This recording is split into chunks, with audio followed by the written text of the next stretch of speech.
All right, guys, here we are. We are live on After Hours, and I forgot to put up the After Hours banner. There it is. Bam. What do you think of that, Chris? How do you like them After Hours? I think it's fantastic. And one of my favorite movies from the 80s is actually called After Hours, so it fits perfectly.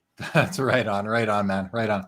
So listen, man, I mean, we've been talking for a while about having you on the show, and you're into some things that are pretty interesting right now, and some things that are, hot topics of conversation in terms of NBA TopShot, which is cryptocurrency based collectible. I want to talk to you about that. We got Jenna Leather in the comments. I recognize her. That's your lady. That's your lady. Sir.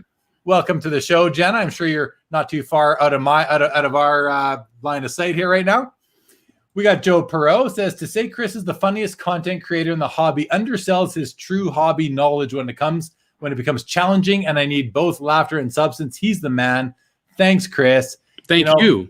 Yeah, Joe. And Joe, that's a great comment because it's basically, this is the funny thing. Okay, so me too, man. Like, I've told the story. You've heard the story, Chris. Yes, that's great. You tell the story. It might be funnier coming from you. I was watching Jeremy, and the first time I heard him mention me, I don't know if somebody else mentioned it or whatever, but he was like, I started watching him, and I was like, I don't know about this guy. I'm just not sure. But then he kind of grew on me, and I was like, yeah, that's probably pretty accurate, So yeah. I don't know. Yeah, there I was talking about Chris on Sports Cards Live somehow, and he's watching, but that was the fact of the matter. I wasn't sure quite what to make of you. I didn't know your angle. But as I watched more of you, and I watched more of you on your channel because you literally entertained me and make me laugh. Like you make me laugh. And Joe sent me a message. He's like, get ready for some comedy with Chris next. I'm like, yeah, that's why I'm having the guy on, because the guy's freaking hilarious. Like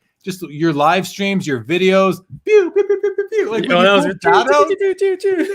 when you pulled that out on one of your videos, I was like, and you come up with stuff off the top of your head, like just the weird, craziest stuff comes out of your mouth, man. I appreciate it. Thank you. But it's funny as all hell. Like it's just hilarious. So anyway, I wanted to hang out with you a little bit, get to know you a little bit better, because I do think you're an interesting guy. You've got an interesting take. You're a grinder. You go to where the action is. It seems you like to be ahead of the curve. Absolutely. You're a bit of an early adopter on some things. You're not afraid to take a gamble. You're a professional poker player. It's how you see. I believe that's how you earned a living for a while, and you've used a lot of those skills that you picked up, not only playing poker, but also navigating the post Black Friday or whatever you called it, when the government shut down online poker in the U.S. You navigated how to still play, how to get around that, and that took a lot of internet usage, a lot of different platforms and moving money or whatever it took. And that was, it can be challenging. A lot of people just throw in the towel and say, all right, I'm done with poker. I'm going to go get a part-time job doing something else. But no, you figured out a way. And I think a lot of those skills that you developed, you're now using in the collectibles world. Is that somewhat accurate? Absolutely. There's a lot of parallels and there's a lot of similarities as far as the thought process that you use to arrive at your decisions. So, I mean, you're really just sort of analyzing information, finding patterns, and then exploiting those patterns in a semi-predictable way. And you're not always going to be right, but in the collectibles world, you're right far more often than you are in poker, because in poker, you have to sometimes wager a large amount of money and you're only going to get your money back like 60% of the time. So you win far more often in collectibles than you do in poker. Right. Because you have more control. Yes, you have more control with what you're doing and your moves, and the stress from losing when you're dealing with the poker swings is insane. And it is what I would suggest people don't get involved for. Yes, it's fun sometimes. It's cool to get a big win, but just buying some rookie cards, if they don't pan out, no big deal. Unless you're really sticking your neck out on, like thousands of dollars for a new rookie that just doesn't make it versus, some poker swings that just might take you on a 15K downswing. And then the next day, maybe you get 12 back, but how good does that feel? You just lost 15. Right. So it's just, there's way less variance. Yeah, for sure, man. We got Big Unit, and that was good evening again to you, Dennis. Dennis is back again. Welcome back, Dennis. Charles Fuchs, what up, ladies? I love it. What up with you, Charles? Jenna Leather says, living life with him is absolutely amazing. He is very unique. Right Thank on. Thanks, Cardboard Max, let the Let the laughs begin, right? Accurate. So did you watch that last episode I just had with Brett McGrath from Stacking Slabs? Absolutely. You caught some of it? I caught a bit. Anything from it kind of resonate with you, or you found to be somewhat interesting? I like to do a little continuity between that episode and this one, and then we'll get into some other stuff. But anything stick out to you? I think that he's definitely on track as far as what wrestling stuff you should start with. I think those vintage 82 or 83, I'm not sure which year it was, but those are absolutely the marquee wrestling product that people are looking for when it comes to the high-end collectors especially, and they're very expensive in a high grade. You got like Ric Flair, you have rookie cards. I believe Ted DiBiase has a rookie card in that set, don't quote me, but there's a lot of expensive cards. Hulk Hogan, the whole 9 yards, even Andre the Giant, and they're thousands of dollars. So I've loosely dabbled in wrestling. I have some of these like 87 tops and some rinky-dink stuff, nothing too crazy, but the wrestling stuff was really good. And then also the grading stuff when we were talking about sort of HGA and whether that's going to be significant or not. What do you know about HGA? I just know that they're saying that they're using some sort of that's their whole shtick, right? Hybrid grading. So they're using some sort of artificial intelligence and comparing that with the human eye. But, I don't know if they're just sort of selling the idea that people have been talking about. I mean, that's just been kind of the buzz. Everyone's saying, well, AI is going to come and sort of replace the live grader. And I believe that a hybrid formula would work in theory, but we have yet to see it in practice. We have to see what people think about it and what the actual results are. And the problem I have when you look at their website is that some of the wording is a little bit off. Like if you look, it'll say we have technology that will allow us to, and it's just like, well, does it allow you to now or will it in the future? And the other problem is that everything is about how good the slabs look. I don't care if it's a piece of meat slapped on the card. I want the grade to be accurate. That's the trust in the grade is more important than anything else. So, I'm willing to try, but I don't know. I'm not willing to jump in too heavily one way or the other. Okay, man. No, I love your take, man. And, like I said before, like I said during the episode, for me, it's going to come down to what qualifies these guys as graders. Like, right. Are they qualified for the job? I do not know if they are or are not. I'm not judging them yet. I need to know what their resumes look like. What makes them a grader? What qualifies them as a grader? And as far as the look of the slab, I'm a little more, I want my slabs to look good. I want them to not be ugly because I like to look at the cards just like I like my cards look good, but I like how you put them, man. I don't care if it's a slab of meat on that card. I just want the grade to be right. And there's definitely merit to that comment that I completely see the validity of it. So I'm just glad that you put it out there because it makes a lot of sense in terms of what is the true value? What is the true purpose of having your card in a slab anyway? It's not to protect the card. Top loaders, one touches, top loaders, especially with the sleeve, are probably the best way to protect your card, and then making sure they're in a proper stored in a proper climate controlled space in a box. So they're not going to be moved around a lot. Otherwise, slabs are not protecting your cards any better. It's really about grading them. And like you said, it's like a car. A car is to get you to point A to B. Do you care how? Are you a car guy? Do you buy a car for how it looks or? No. Jenna will always be like, "That's an awesome car," and I'll just be like, "Metal and wheels, honey, metal and wheels."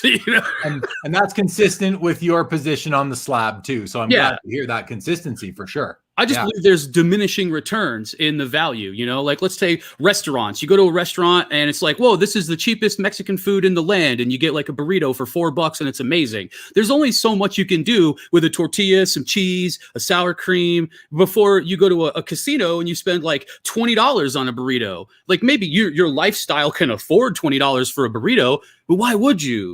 I mean, it's just there's diminishing returns in the value of cheese and flour. It's just, I'm a value guy. What can I say? It's funny, man. You talk about diminishing returns. This is totally off topic, but it reminds me of a discussion I was having earlier today, yesterday. I've had it a couple times recently, and it was in the context of players winning championships and the importance of those championships to their long-term value in the hobby or their long-term position as an iconic player or legend. And give me your take on this, because here's my take. You win that first championship, it's huge. It's so important to you as a player, your team as well. But on an individual basis, winning that championship is a very important milestone in your career. Winning the second championship is huge as well. it might be as important as the first one because it now says, look, I did it. It wasn't a fluke. I can do it twice. You win the third championship. I think it's huge as well because now you're saying I'm the real deal. My team is the real deal. But as you go past 3, 4, 5, 6, 7, I believe the law of diminishing returns applies to those further championships. It was actually in the context of Tom Brady. Does it really matter if he wins is it his 7th? Would it be his 7th this next weekend? Yeah, I don't know. It's a lot. It's a lot. It's more than fingers. It's a lot. Yeah. But is it going to have a long-term impact on his value in the hobby or his legendary status in sports? Not until somebody gets close to beating it and perhaps edging him out. Otherwise, probably not. Right. I don't think so either. I think I think in the hobby, if Brady wins that next championship, you're going to see a bit of a bump, and that bump is happening today. It's right now is a time to sell Brady cards if you're into selling Brady cards, not a week from now when the Super Bowl is over, or 9 days from now when the Super Bowl is over. Now is the time to sell it. So that was the discussion of law of diminishing returns that I was having with 2 people in the last couple of days.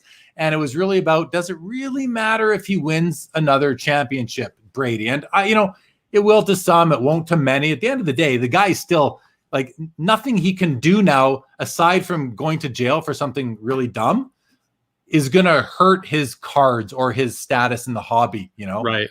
He's gotten past Deflategate. Like that seems to have not really marked his reputation. Nobody mentions it. Nobody even mentions it. Nobody cares anymore. It's all about championships, and he's got a ton of them. Does the next one matter? So in my opinion, and it's not fully thought out, I think your first 3 championships are all very important. But after that, you don't really need a 4th it's not going to help your case that much in terms of Hall of Fame eligibility or worthiness or popularity in the hobby or iconic status in sport. I think that my take on the GOAT conversation is that as a player of any sport, you are essentially an aggregate of all of your elements combined. You can look at statistics and then you can look at branding. Take Michael Jordan, for instance. He was a master of branding. He's got Gatorade. He's got Nike. So when you look at the branding game, is anyone really better than Jordan? He's got an entire sneaker line. LeBron James is wearing Michael Jordan's sneaker, okay? Michael Jordan isn't wearing LeBron James' sneaker, all right? So that'll tell you right there. So on the branding game, you can't beat Michael Jordan. When it comes to statistics and championships and everything else, they're neck and neck, Maybe LeBron can win on hardcore work ethic and maybe in some other areas, but as far as who is the GOAT, Jordan is the GOAT because he wins in the aggregate of all elements. And I think that really counts. That really matters. Take a look at a guy like Tim Duncan, the big fundamental. He's a master. He's a beast. He's got tons of championships. He's got just like gallons of rings everywhere. He's just got, it's more rings than a jewelry store. And it doesn't matter if people are sleeping on Tim Duncan. Yeah, his cards are good because you have to appreciate it to some extent, but he doesn't have nearly the popularity and the branding. Nobody's running around wearing Duncan 5s. You know what I mean? Yeah. They're more into Duncan Hines. It's just, that's why you bring a guy like Chris onto your show, because it's not the Duncan 5, it's the Duncan Hines. Yeah, that's what I'm saying. It's just I don't know how your brain works, man, but I'd like to get a glimpse at it. You've just got like electrodes going in all sorts of directions in that brain of yours, don't you? Absolutely. No sense or reason to it. Jenna I bet Jenna rolls her eyes as much as she laughs, right? I mean, it's just like, yes, absolutely. You should see the B-roll, the stuff that doesn't make it out, Right. I bet. All right. Cardboard Max wants to say thanks for the tip on the Kobe Kickstart, Chris. Love that card. No problem. I think awesome. It's a good Charles, card. You're not late, buddy. Better late. You're not even late. You're here. That's all that matters. Great to see you, my man. Great to see you. Yeah, Joe Perot, slab of meat, filet mignon, please. There you go. PSA may be the filet mignon of grading. Charles says CSG is coming out too. I'm sticking with PSA and BGS until further notice. I think that's the smart move right now.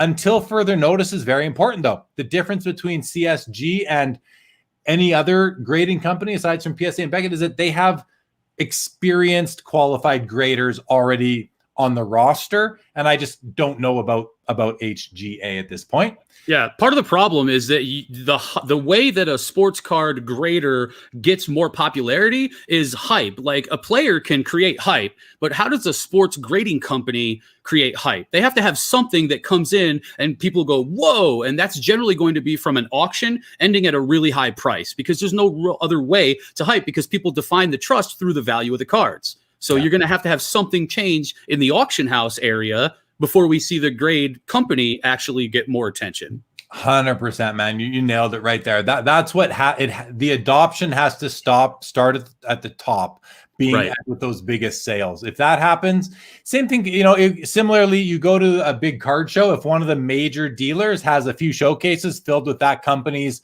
slabs, that's going to help put a dent or help them gain some traction for sure. But not as much as one of the headliner auctions. Exactly. And if you're just talking about the look of the slabs, PSA could easily put out a green slab for an extra $3. It's just, if they wanted to, they could certainly change it. Fair. Yeah. KL Yoko, I used to watch Chris play poker, learned a lot from him. Now I'm starting to learn sports from Chris. Thanks, bro. There you go, man. If you trust somebody and you trust, whoever it is, Chris, anyone else, you want to kind of stick with that, because you get a good feeling from them, and then you get to know them a little bit, even if it's just by watching them on YouTube, but you get a feel for somebody. I think it's easy to get a feel for somebody even on YouTube. And so good on you for sticking with it. Hockey guy, people already consider him the GOAT. I forget who he's talking about. Maybe Tim Duncan? Yeah, exactly. Yeah. Okay. Luke says, I think this 7th title means a lot for Brady. Oh, he's talking about Brady. I think it means a lot for Brady because it's proving he can do it without Belichick. Yeah, it might mean a lot for Brady, but I don't think it's going to mean a lot for the general population looking back. I think people they've seen the guy play. The guy can throw a ball. But I might be wrong. Maybe the Belichick-less championship is going to be as if he won his 2nd or 3rd championship for the first time. Hockey guy says this case might be different for Brady since it will be his first. Okay, another point there. Yeah, so some people agree with that, which makes sense, I guess. What do you guys think about a player that goes to 10 championship games but only wins 4? I mean, I don't have a problem with losing 6 of them, because you still made it to 10. Yeah, exactly. Still made it to 10. There's a lot to be said for making it to 10. And then it's like, is it a single game or are we talking about a series, right? If it's a series, then, a lot of things can happen. And if it's a team sport, it's hard to penalize somebody for not winning 6 of the 10, but you can't take away those 4 that they won. Those are permanent. So I don't think badly about it, but I do prefer the player that won 5 of 5 to the player that won 4 of 10. Fair. Team sports are team sports. Not possible to carry a team every game. Exactly. Sean Robb says, do you see more buzz for hockey cards in Las Vegas recently? I actually haven't been around to the local card stores too frequently in the last few weeks, but there definitely has been some hockey pickup. I do have a bunch of hockey cards that are slightly more modern, like Artemi Panarin and some platinum Connor McDavid rookies, and they've almost doubled in value leading up to the season. So there's definitely more interest in modern hockey that I've seen, but not specifically in Las Vegas, like could I say. And not that you're getting out and about a lot right now with the pandemic and all that, but what about the Vegas hockey team, the Golden Knights? Do you see a lot of people out in public wearing those jerseys and caps? Dude, I'm telling you, as soon as the Raiders came to town, everybody and their brother, they got every license plate. They got every Golden Knights, Raiders, everywhere, all the time. It's in every gift shop. It's on every street. People are panhandling it. It's just once the team comes to town, people are gung-ho about it. So I can't wait till we get a basketball team as well. Professional NBA. I know we have WNBA, no slight on that. But when we get like the Vegas Supersonics, I'm in, Yeah. So with the Raiders coming, does that hurt the Golden Knights in terms of fans' attention?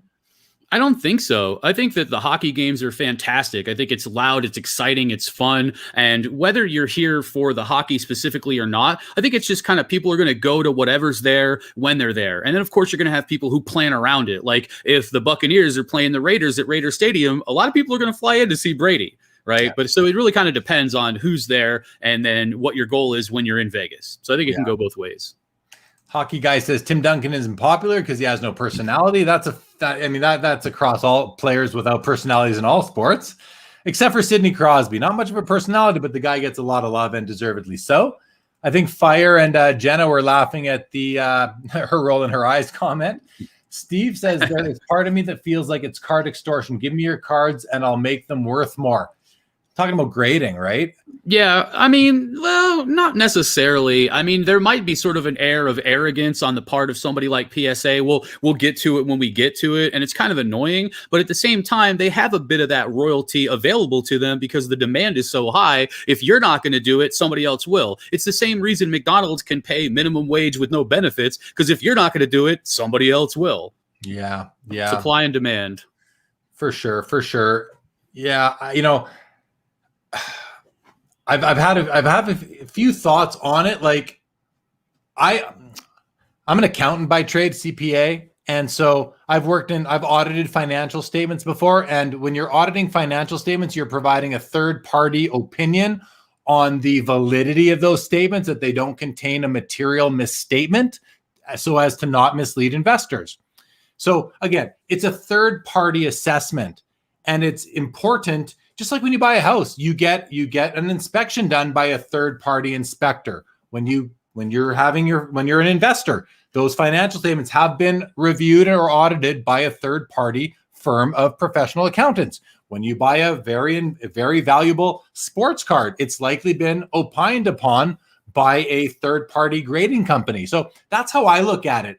The extortion part, I think, comes into play because of the way they have their fee structure. And I understand the declared value. Yes. Yeah. I can understand the comment, but I don't look at it as extort. Like, and I know Steve, I know you don't mean it's extortion, but I get this. I understand the sentiment. But anyway, let's keep on going. Yeah, he says, I get it though. I love the way slabs look. So do I. All that being said, I can't wait to get my cards graded. Exactly, Steve. Exactly. Colin Murray in the house. Good evening, Colin. Happy to see you here. Hockey guy says, I see lots of night stuff around Vegas. Raiders too. Yeah, that makes sense. Charles says, UFC cards are hot. Panini will release Prism Select and more in 2021. Yeah, that was a neat announcement to see. I've seen some opinions. Some people don't like it. I think it's a good thing for UFC. I mean, obviously Panini is gonna make sure that those cards sell through. That's just what's gonna happen. And then they will.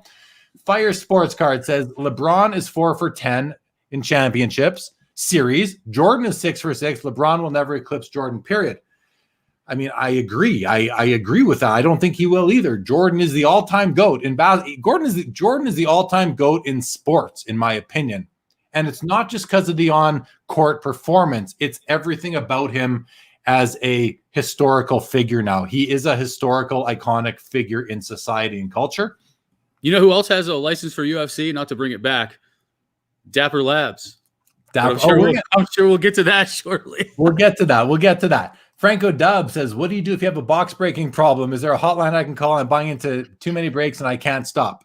Shut it down, man. Just stop. I can tell you that around 2015, I was sick and I was like stuck in bed for a while, and I was just breaking every day nonstop, just break after break. And don't get me wrong, back then you could get a team in National Treasures baseball for $50. And my best hit was a quad relic autographed booklet of Bo Jackson, numbered 7 out of 10. That ended up selling for like $90 when I moved to Vegas. So if it's out there, talk to me. I'd like to get it back. But yeah, breaking, you got to calm down on it, because it's just like gambling and it can be an addiction, and it's not plus EV. You're not going to ever get back what you put into it. There has to be shipping. There has to be payment on top. Like, everybody's taking a cut and you're paying. So you're the final guy in the chain. So unless you get lucky and then quit, you're going to lose.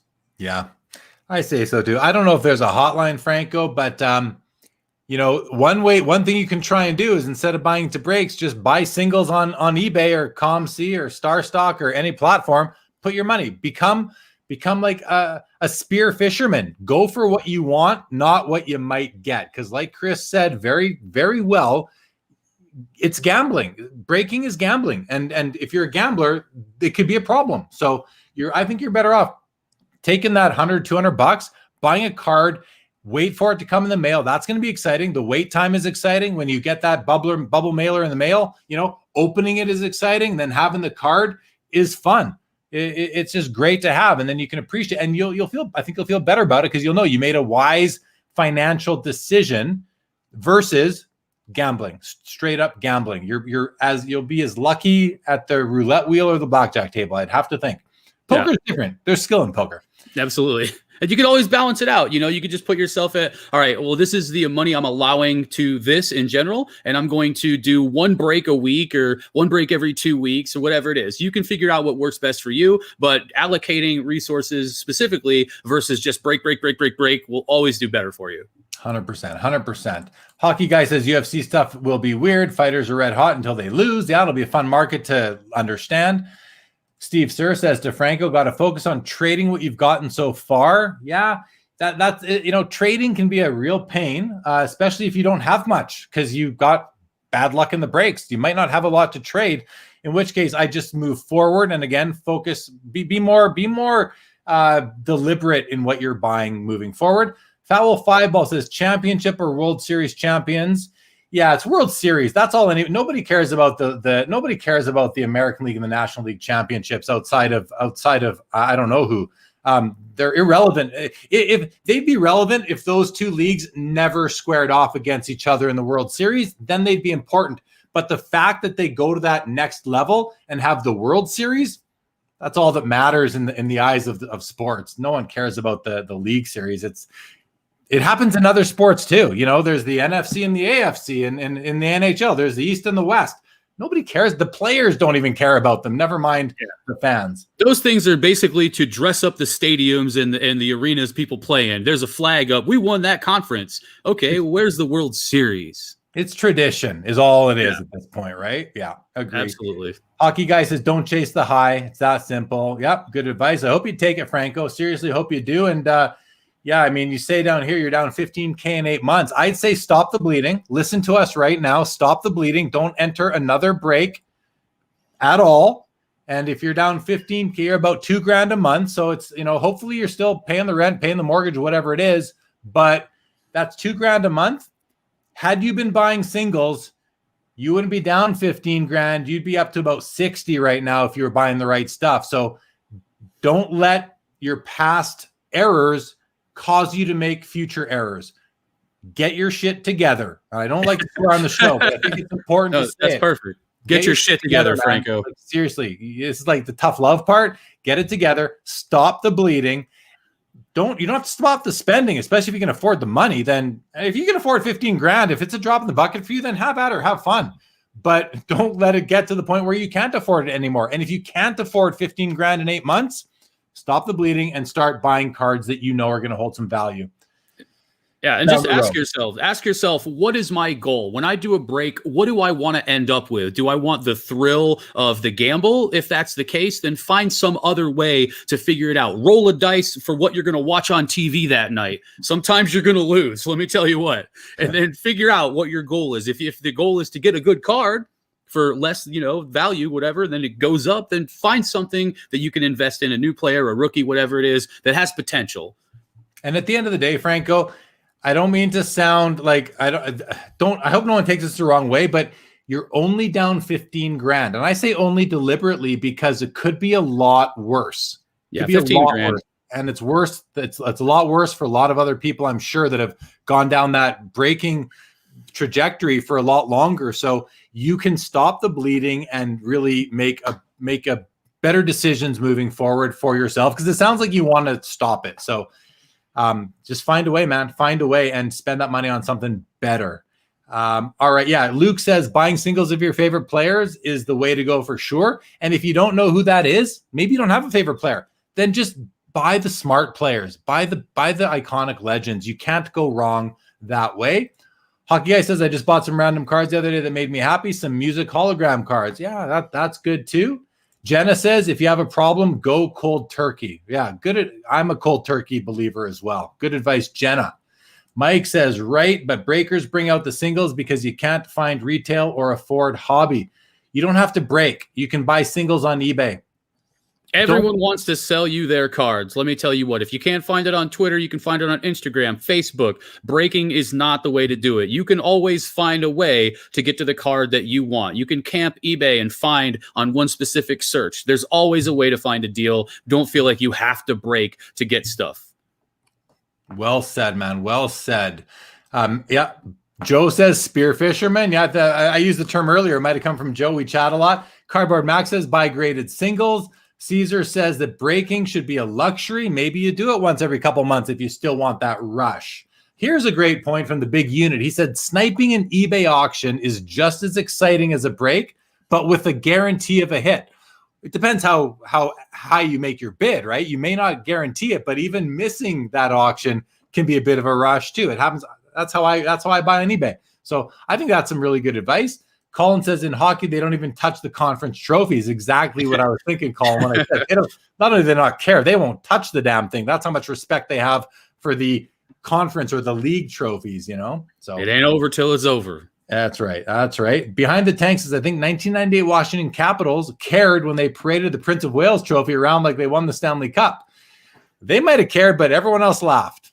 That's pretty certain about that. Not, pretty much kind of didn't laugh, but kind of said, really? You guys are happy with that? That's you're not even halfway to the goal. The goal is the Stanley Cup. Charles says a break is like playing roulette in Vegas. I agree. Hockey Guy says, I've been seeing people drop so much on group breaks. Boggles my mind. People just gamble that much on spots and breaks. Cardboard Max says, I spear fish Hall of Fame low bot PSA slabs. Franco Dubs needed the talk. I hope it resonates with you, buddy, and I hope that you that you execute on this advice.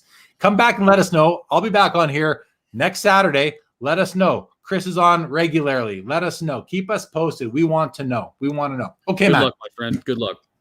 Let's switch it up. There's a lot of talk lately in the hobby about NBA TopShot. Yes, sir. And I think a lot of the people in the hobby, couple things. Number one, I think a lot of people in the hobby don't understand exactly what it is. You hear the term, why would I pay for a YouTube clip when I can watch it for free on YouTube? You hear that term. The other thing that I think a lot of people don't understand is that it's got nothing, in my opinion, nothing to do with sports cards. It's not a substitute. It's not a replacement. It's a completely different hobby, collectible, investment, if you will. But nobody I know understands it as well as the guy sitting right there. So I'd like to talk about this thing. I want to educate myself. I want you to educate me a little bit, educate the audience a little bit, because you are pro NBA TopShot. You were an early adopter, not the earliest, but you got in the fall, late fall, I believe, and you've had success with it. So number one, you're bullish about it. I think partially because you've had success. I mean, it just is the way things work, but you also, you understand how it works. And I think that's what's really interesting. So let's talk about that a little bit, Chris. Give us the elevator speech on NBA TopShot. I think I was kind of in a unique position when it came to TopShot, simply coming from the poker background, having experience with crypto, but also spending my childhood up being into collectibles, from sports cards, comic books, the whole 9 yards, video games, all of it. So to me, it all just kind of congealed in this one awesome product that was now right in front of me. So at its core, it's a cryptocurrency, which means that it's a smart contract. It's a non-fungible token. NFT is what it means. Everybody here by now is familiar with Bitcoin. If you take Bitcoin, you know that you can send it to somebody in a small piece. But if you had 10 of those pieces together, they all look exactly the same. They do nothing individually. They're all just one piece of Bitcoin. Bitcoin is just that. When it comes to the non-fungible token, it's like those 10 pieces of Bitcoin if they all had unique names. So you and I, you're Jeremy, I'm Chris. We're not those guys in the movie Pink Floyd The Wall that are walking up down into the meat grinder. Those are the Bitcoin pieces. We are the unique, sequentially numbered, individual, can never be duplicated, non-fungible tokens. And that is what NBA TopShot is, or the idea of the non-fungible token in general. It brings you to a world. Hold on. We got right. No, you're on a roll, but I want to clarify non-fungible token. Yes, I mean, sir. That's something that I don't think everybody understands. Non-fungible token. Can you explain what that means? That means that the token itself is completely unique and individual, and it is verified on the blockchain in a smart contract. And that's at least how I know of it. I'm not an expert either, but and you can't change it. You can't do anything different. Once it's minted, once it's there it is. It's like you could take a coin, a penny, and that penny with the information on it, or the dollar bill with the number, all that, you can't duplicate it. There it is. It's unique and different from all the other pieces of it. So you can have Non-fungible, because fungible means that it can mix together, sort of thing. Right. Non-fungible means it's unique, independent, autonomous. It's its own thing. It cannot be Right. confused with another thing. Exactly. Right? Okay. Yes. Sorry to cut you off there, but I just wanted to understand what non-fungible token meant. Right. And what it means with relation in relation to Bitcoin and the blockchain. Right. So for the tokens, for NBA TopShot, you have highlights, which are representing the token. Each token has an individual number and comes from, in our case, a specific set. So for the first one, they had the hollow set, or they had the from the top set, and you have a specific highlight of, say, LeBron James, and you might have 20 of those or 50 of those, but each one is different because it has a sequential number. So even if you have one of the 50, you have a specific number for each one. Much like the live cards, you get like National Treasures. Everybody knows out of 99, out of 49, out of 5. And they put a lot of stock in those shorter printed cards because they're rare and the demand for them makes them way more valuable.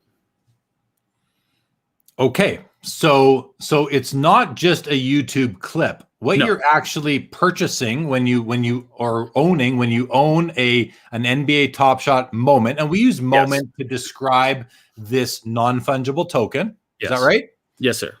When you're buying the moment, what you're buying is a unit of cryptocurrency similar to Bitcoin. Yes. That is verifiable because the blockchain is such a secure method of tracking. It's a ledger. It's an accounting ledger. It's all transparent. It's all right there. It's all right there. You can see who owns it, or what code that represents an account owns each token, each Bitcoin, if you will, or each moment. And all the way you explained it to me, I think this is interesting. This is where the light sort of went off for me, is that the moment is simply the clothing or the skin that the non-fungible token is wearing. So it's really just a decorated piece of cryptocurrency with this moment. Exactly. That is now licensed by the NBA. And to me, that is what makes this thing real. And I have a pretty good example that I was thinking about earlier. So let me just briefly get this out before I forget about it. So whenever you are buying checks for your paper bank, right, you have a check and each check looks the same. It's the same damn check. And you can get a version of it that's plain, right? Just a plain white check, paper check. That is Bitcoin. And then you can get it with the Simpsons or like a batch of trees or the Nevada skyline. And you pay more for that, right? Why? Because it's nicer. Right. So if you're going to get cryptocurrency, you could get Bitcoin, but that's old hat. Bitcoin, it's like 70 years ago. These days, right. It's NFTs. It's non-fungible tokens. This is your dressed up, fashionable Bitcoin. I want mine to look like LeBron James. Right. And it's still a vehicle of payment. Pretty soon you could see Amazon taking payments with this stuff. I mean, the world is just, it's wide open. Yeah. Yeah. That's, see, that's where the light, as I said earlier, that's where the light bulb went on or turned on for me, I guess, was that you're not buying a YouTube clip. You're buying what you referred to earlier as a smart contract, which I think what we mean by not we, because we're not coming up. Smart contract is a commonly used term in the world of in the blockchain world, right? Yes, and it's immutable. Yes. So it's finality. Right. So you're actually buying a non-fungible token that it just has this cool moment, this cool graphic that's attached to it. And it's your Jenna makes a comment here. She says it's totally transparent, cannot be any fraud. Jeremy, as an accountant, you know how amazing a completely transparent transaction log is. There can be no chicanery. And that's the beauty of the blockchain itself, which is the technology that underlies all cryptos. They're all built on the blockchain, right? And the blockchain is it's a ledger. It's also a verification tool to show you that no, this particular unit or this particular non-fungible token it looks like this and it belongs to this person or this account owns it, and you can't dispute it because it's decentralized, meaning there are thousands of people that will verify these things on a daily basis. Now with Bitcoin is mined, meaning that it's created out of nothing to a certain to the maximum amount that there will ever be. Right. But how are this is getting pretty advanced in terms of blockchain and that, but how are moments on NBA TopShot, how are they mined similarly to the way Bitcoin is mined? Or is it just that, what's the name? Dapper. Is it just that Dapper mines them themselves and then sells them? Is that? Well, Dapper is on the Flow blockchain, which is what they created because Ethereum wasn't stable enough. So when they had CryptoKitties at its height, it basically blew up Ethereum. It broke the chain. So that is what they tried to do with this, which is the next step for them, was build a blockchain that could be friendly in that sense and kind of encompass everything. So they mint them in the smart contracts, basically just like we're writing the contract, and the contract can never be changed. And once they make it, 1 out of 49, all 49 are minted. There you have it. And then it's represented in the wallet, which is what essentially the NBA TopShot website is. It has multiple functions. First is the pack buying function. Next is the marketplace function. And then you have the custodial wallet, which is where all of your moments are stored. And in the future, you'll be able to have your own wallet on your computer, or perhaps even like a ledger, a Trezor. Yeah. So you have like a hardware wallet that you can have off of the computer that you can store your moments in. That's all coming in the future. So that if you lose your computer, you still have some way to prove to the world that you own that account that is associated to that NFT, non-fungible token, on that particular blockchain. Right. It'll be stored. It's not like there's one blockchain. There's several different blockchains that exist. Yes. Yeah. It's pretty advanced stuff. And I mean, if it's interesting, you know, we've been talking about cryptocurrencies and Bitcoins for years now, and blockchain isn't new anymore. But I'll let you guys know, whoever is out there watching, that if you want to learn about this, like I spent a couple of weeks, probably 5 years ago, watching a bunch of YouTube videos on blockchain and Bitcoin, just to understand it, just to understand what I needed, some context in my head, some mental image of what this looked like. And I was able to get it by watching these videos and understanding how the blockchain actually works and what it means to mine blockchain or mine Bitcoins on the blockchain. So if anyone's interested, I highly recommend you just spend a few hours learning about it. It'll help you to understand all these other things that are kind of sprouting from it. And I think that's worthwhile. And I think that's one of the things that I really like about TopShot, is that it takes all of these things that are hyper confusing to the person that doesn't have much experience with it, which is going to be a lot of us. You know, it's not like, you know, Nerd Central or whatever with our glasses, Revenge of the Nerds type shit. And, you know, it takes it all and it makes it digestible for the average sports collectible fan. And that's what I really like about it, is that you have the cryptocurrency at its core. It still has all those elements for the nerd, crypto nerds, but then it's digestible in a format that's really easy for the guy who likes basketball cards, likes collectibles, and just wants to get into what's new, wants to check out what's fresh out there. So I think that it's a perfect bridge between those things. And honestly, it can thrive when the Bitcoin is in a downswing because it's a basketball collectible. And when the sports card market or the dollar has people fearful, it can thrive there too, because it's also cryptocurrency. So it's in a really unique spot. Yeah. Yeah. Well, here's a very basic question from Paulie P. He says, why would I want to buy highlights? Because it's more than just a highlight. It's the token, it's the cryptocurrency, and it's how you dress it up. For a lot of people, they get those plain paper checks. Everybody's got to write a rent check on occasion. They don't take cash or whatever. You got to have a check. So, you know, you use the plain one. But some people want the Simpsons check, so they're going to pay for it. So it really depends on what you want, what your goals are. At the end of the day, it's all going to be very personal to what you want. And really how you see the future, I think, is a big part of it too, because you've made some predictions that, you know, this is something that these NBA TopShot moments they are a currency, just like cards are a currency now, right? So you not that they're not currencies that are accepted at every business in every country or et cetera, but it's possibly going to get to that point where these could be transactable for other assets, other goods and services. It's definitely possible. It's what knows where the world's going. But this comment here by Paulie, why would I want to buy highlights? That's what most people in the sports card space right now are thinking that NBA TopShots is. They think they'll say, why would I buy this when I can go watch it on YouTube? And I've said, without knowing much about them, I've said, well, you can't sell a YouTube clip, but you can sell an NBA TopShot moment. Right. But that doesn't satisfy someone like Paulie, who just wants to know, am all I buying here is a moment of a single game that may or may not have been important? Well, that's the dress that the thing is wearing. But what's underneath is the actual, and Michael Dosenberger says it's a digital asset. And that's not to say it's just a highlight from a basketball game. There's a digital asset that underlies the clothing that it's wearing. The clothing is the highlight. The digital asset is something different that carries value.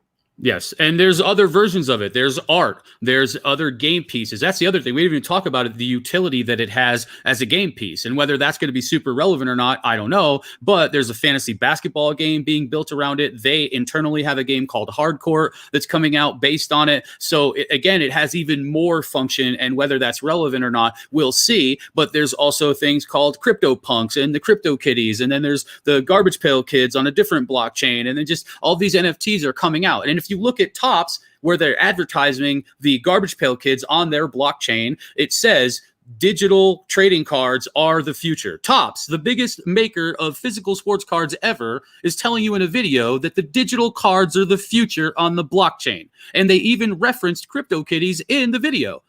So if you see the list of investors that are investing in Dapper Labs, I have it over here because I wanted to let you guys know. These are some of the investors that are investing in Dapper because of NBA TopShot. You've got Google Ventures, Samsung, the founders of DreamWorks, Reddit, Coinbase, Zynga. And then for angel investors, you've got Spencer Dinwiddie, Kanye West, Nas, Naval Ravikant. The list goes on and on of people who are invested in Dapper. And anytime extremely intelligent people are onto something, I want to know why. What do they see that we're not seeing? Is it just, hey, man, it's just a highlight? It's not just. There's a lot more to it. Yeah. So you would be doing yourself a disservice to not at least check it out. Yeah, I agree with that. Couple of things, right? Is it's not just a highlight, but that's the way a lot of people see it. And so content like this might help open some eyes to the fact that it's not just a highlight that you can watch on YouTube, that there's more to it. Another thing is that the sports card collector market, our hobby, the hobby that I love and passionate about, it's my life. I got my family, aside from my family, the hobby's my life, right? Right. Aside from that, the sports card hobby may not be the best place for these discussions to occur because we compare it to sports cards. It's like, why would I want that when I can have the sports card itself in my hand? And I agree with that. But what I don't agree with is it's not this or that. These are two unique, different things. You can collect sports cards and then put that aside and go look and try and understand what NBA TopShot is before just saying, and not to pick on Pauly, but why would I want to buy a highlight? Yeah, it's additive. And Pauly is 100% right in that question because Pauly doesn't know what's underneath the highlight. Right. And I didn't before yesterday, right? No, very few people in watching right now know that, but we make assumptions because that's human nature, and we project what we know on everything else, and we say, well, it's just not for me. But how do you know it's not for you if you don't understand it? Now, if after learning about it you still don't understand, you still don't think it's for you, hey, that's 100% cool. It's Absolutely. Cool if you don't think it's for you without understanding. I don't really care how you approach things, and but if you're going to be open-minded and try and learn about it before you come to judgment, you may have a different opinion than if you just come to that instinctual response. Your comment, Chris, about the list of investors and the fact that all these smart people see something, what am I not seeing that they are seeing? That's the approach that I would take, that I would recommend other people take. Like, they're not putting their money, it's not charity here. They're not absolutely charity. The NBA has licensed it. That's a big deal. They don't just license anything. But I don't think they're going to license something that's going to hurt their reputation or make them look bad. No, and they're fully behind it. They've already got Tyler Hero tweeting out about it. Dinwiddie wants to be paid in Bitcoin.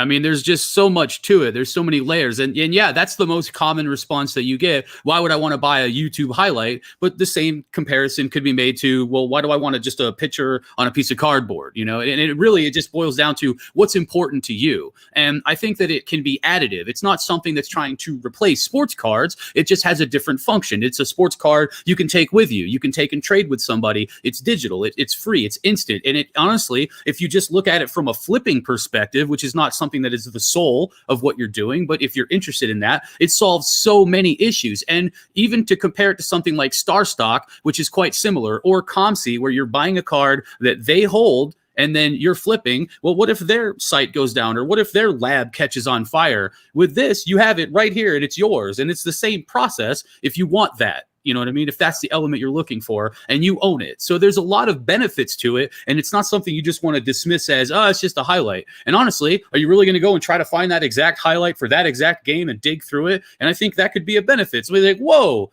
I'm going to get that. You know, NBA TopShot this is a hashtag that they're using. Now, whenever anything super exciting happens, like Damian Lillard's 3-pointer at the end of the game tonight, they're like, hey, NBA TopShot this. I want this as a moment. I want to own one of these. And if there's only 50 of them, I'm one of the 50 people that can have this cool NFT, you know? Right. I mean, so to me, it's, you know, like you said, it's not replacing sports cards. No.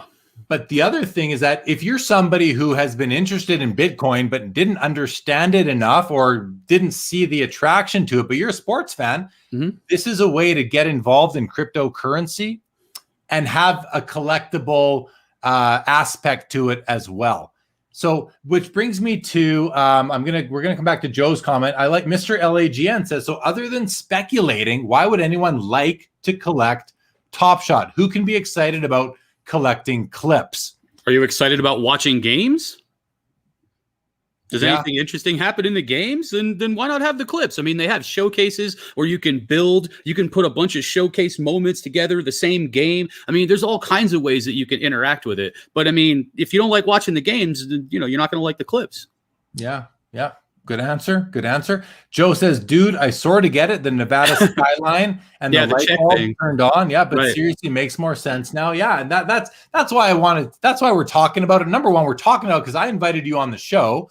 Yes, and you're right into this. So it's like you have more knowledge about it than anybody else I know. So you've had one of the owners, I believe, of Dapper on your show to Alan. Yeah, the end. Yep. So not only are you like into it as a consumer, you've also communicated with the people who are running the Dapper's the company that is kind of that owns TopShot, I guess. Yes. And you've talked to one of the principals of Dapper on your show. So, you know, it's interesting. I'm going to go back and watch that in its entirety to see what he had to say now that I feel like I know more about it and see if it helps me understand it even further.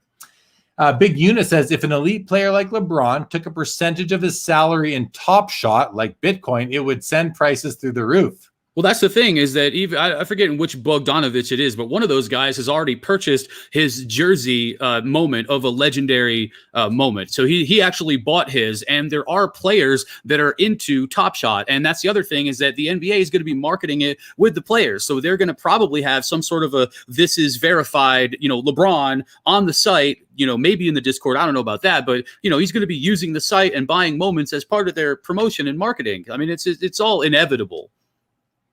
All right. Sharpshooter says, this sounds too techy to me. I'm old school. I just want tangible cards.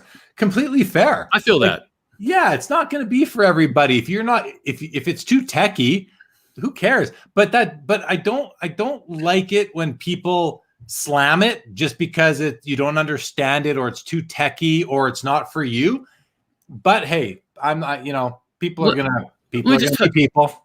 Let me get in here real quick. I love the physical cards. I love just holding the card. I mean, I've got, you know, what do we got here? We got a 1972 Kareem Abdul-Jabbar and a PSA 8. I absolutely love the vintage cards. But you know what? The pop count on these is extremely rare because there's not that many of them that you're going to find in good condition. When it comes to the modern day cards, one of the benefits of this blockchain stuff is the verifiable scarcity. So even if there's only 1,400 of them, if there's 40,000 users, only 1,400 get to have one, and it's verifiable. The thing I don't like about the modern card market is that a lot of it is just especially in the case of the base cards, is that it's overrun with printing. And yes, when you have something like PSA step in and say, all right, well, there's only 14,000 of them here.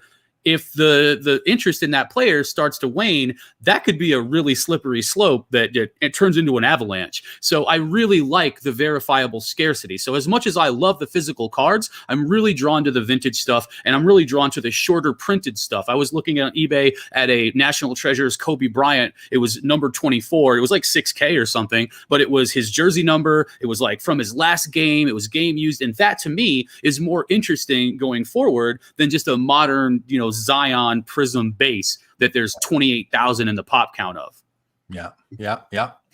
Okay, so Sharpshooter says this idea will flop. Chris, can you read back the list of people who've invested in this? Because what Sharpshooter is saying, if he says this idea will flop, this is the list of people that he's saying are wrong.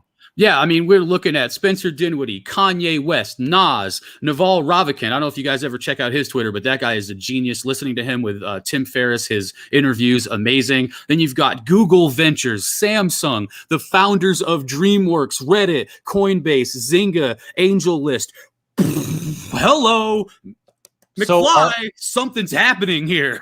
Are all those people pissing away their money when they're investing into Dapper, which owns TopShot? Because why would you want to highlight? Sharpshooter says yes. Sharpshooter is saying that those guys are all pissing away their money. Now I'm only Sharpshooter, not picking on you, although it sounds like I'm not picking on you, but because you represent so many people out there that are saying that same thing. So I'm gonna believe the list of investors that Chris just listed over the armchair quarterbacks. I'm one of them too. Sharpshooter, you're one. We're all armchair quarterbacks, let's face it. But I'm going to trust those people before they're investing their millions of dollars into a concept. Now, I'm sure there's risk to it, but I'm going to trust their judgment of this over someone in a YouTube video live stream chat room, whether it's Sharpshooter or David Kaplan or Connor's channel or Mr. DeWitty, whoever, yes. Cardboard Max. I'm going to listen to that person, those people. So that said, I mean, again, you've got Google's invested in it. I mean, that's a big name, right? Because Google has a committee, an investment committee. They don't just, so Sharpshooter jumps in and says, still no interest. It's a dumb idea and will be forgotten by next year. Let me make a bold prediction. By the time it's a dumb idea, Sharpshooter will have changed his name. Yeah, well, yeah, he may or he may not. So the first sentence, still no interest, no issue with that, Sharpshooter. That personal preference. But the second interest, it's a dumb idea, says more about you than it does about the idea, and will be forgotten by next year. I mean, maybe, and I don't know much about it still, but I mean, I don't know if that list of people are going to put their money into something for it to be forgotten by next year. But anyway, time will tell. You might be right. You might be right. Maybe it will be forgotten, but Bitcoin is still around. So is that cyber, whatever you called it. Crypto kitties. I mean, yes. People are collecting the same non-fungible token that looks like a cartoon cat. Yeah, and they're selling for tons of money. The same thing with the CryptoPunks. It's literally just like an 8-bit retro face. That's it. Let me read the latest CryptoPunk that's sold on this CryptoSlam.io site. Just 18 hours ago, CryptoPunk number 8906, female with welding goggles, stringy hair, and hot lipstick, sold for $34,000. That's all it was. Just a face, just a non-fungible token with that beautiful Simpsons scenery on that check. $35K. So meanwhile, a unit of Bitcoin sells for 30 grand now, and it doesn't even have a graphic associated to it. This to me is the next evolution of Bitcoin. It's personalized. Yeah, see that's where I kind of get convinced that this thing isn't going to be forgotten by next year, and it's just going to get bigger and bigger because Bitcoin hasn't gone away, and it's been around for years, and it hasn't gone away. It's gone up and down in value. Sure. But the believers have been supporting it for a very long time. Sports fans are pretty passionate people, and those people that understand the underlying technology, That's the key. If you understand, it's so easy to say it's a dumb idea if you don't understand it because you don't understand it. So calling it dumb is a way for you to kind of feel better about not understanding something, right? It's just like anything. You don't understand how to work the remote control on your TV. This thing's stupid. Well, you call it stupid because you don't understand it. Right. That's how human nature works. So anyway, let's keep going. I'm sure we got some more comments here. My buddy Dave Kaplan in the house. Dave, welcome to the show. You're coming in at a heated moment here. Heated moment. Right. Connor's channel says, because NBA broke, now they create income for the millions they owe to contracts. Okay. Well, are they okay, fair enough. Maybe they're broke. You guys sound like two used car salesmen right now. You'll never see me on this bad idea. Okay, fair comment. I think we're just trying to understand and really, okay, whatever, sharpshooter. Mr. DeWeedy says Bitcoin is proof of work. TopShots is proof of stake. That's the difference. I mean, yeah, Bitcoin is, where's the proof of concept then in all this? Or is that the proof of work? I'm not sure, but I think there's, I don't understand the difference between proof of work and proof of stake, perhaps. But anyway.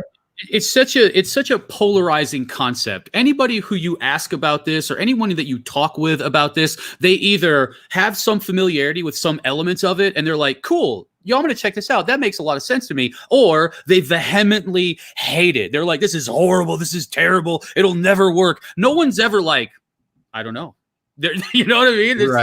There's always like a passionate response of some sort, really cool or really hate. And that's how you know that they're onto something. And I got to, no offense to anybody out there, but the people at all these venture capitalists like Google and all these people, they're smarter than we are. They're smarter than you are. They're smarter than I am. They know more about it and they have better predictive capability. Who has better predictive analysis than Google? Yeah. They literally know you inside and out. So I'm not betting against Google on sharpshooter. Sorry. Yeah, no, me neither. And I'm not, I don't own any. Well, no, that's not true. I did buy one pack for $30 on the website back in December. Didn't even open it because I kind of forgot about it. But I thought I just wanted to check out the website. For $30, I bought a pack. No idea what it's worth now. Don't really care. I may start to care more in the future. We will see. Right. Sharpshooter says, games are live entertainment. Yeah, but are you at the games, or are you watching them on TV? Because we were comparing it to a YouTube clip or a sports or a highlight. But no, highlights aren't live when you're, they're not. When you're watching a game on TV, sure, that's live. But why do we have highlight shows? Because that's what's the most important part of the game. That's what people want to see again. So I see a bit of that there. Cardboard Max says, I missed out on Bitcoin. I'm in on this. How do I do it? Go to NBATopShot.com and read up on it. I would have to give you that advice right now. Hockey Guy says, isn't this pretty much eTops using blockchain? Well, eTops was just ordering cards and taking delivery of them if you so chose, or you could just trade them on eBay. So it's completely different because there's no tangible asset to take delivery of. Is that right? No, there's no tangible asset here. It's all digital in the contract, and that's it. All right. But everything's instant. It does solve a lot of pain points, from waiting 17 months to get your card graded to having to wait for shipping. And just, there's so many, obviously it's an endless list of advantages. Let's say sports betting is extremely popular. That's a way for you to get more emotionally involved in the game and maybe get your gamble on, get some profit. Same thing, a game comes out and a player's really hot, he has a sick game. You could go immediately and buy his stuff, or you could try to predict it and say, I think this guy's going off tonight. Buy a few of his moments and then hope he goes off, and then other people come to buy him and you can get him instantly. And for the buyer, it's instantly. It's there. It's in your wallet. You have it. You don't have to wait for eBay. You don't have to deal with a return. There's so much that it just fixes. And again, it's not going to replace physical, but it's good. Do you think that there's any sort of onus on NBA TopShot or Dapper Labs, the owner of it, to get out and educate people a little bit more about it? Because what's happening right now, and they may not care because they're selling out in minutes. So it doesn't matter to them, but there's a lot of people out there throwing out frivolous and inaccurate comments about what this thing actually is. It could be hurting them, their business in the long term. What do you think of that? Is it worthwhile for them to get out there and kind of educate people? Absolutely. I think it's extremely important. And one thing that I think that TopShot has going for it is word of mouth, because when you get involved, you start to enjoy it and then you want to tell other people about it. That's the main thing that you want to do when you're dealing with other people who are into sports collectibles, whether they just do basketball signed only or cards, whatever it is, you want to share it with them because you like it and it's awesome. So you want to help the people, and they would be doing themselves a disservice if they weren't trying to educate people on the technical aspects of it, to really show them that it's not just a highlight, it's also this cryptocurrency token, which is what it is at its core. But that's also part of why it's so digestible, is because you can go in just being a sports card guy and not know anything about cryptocurrency, and it's there and it's tangible for you to understand it. It's not obviously physically tangible, but it's there and you can get it more than you can get the crypto part of it.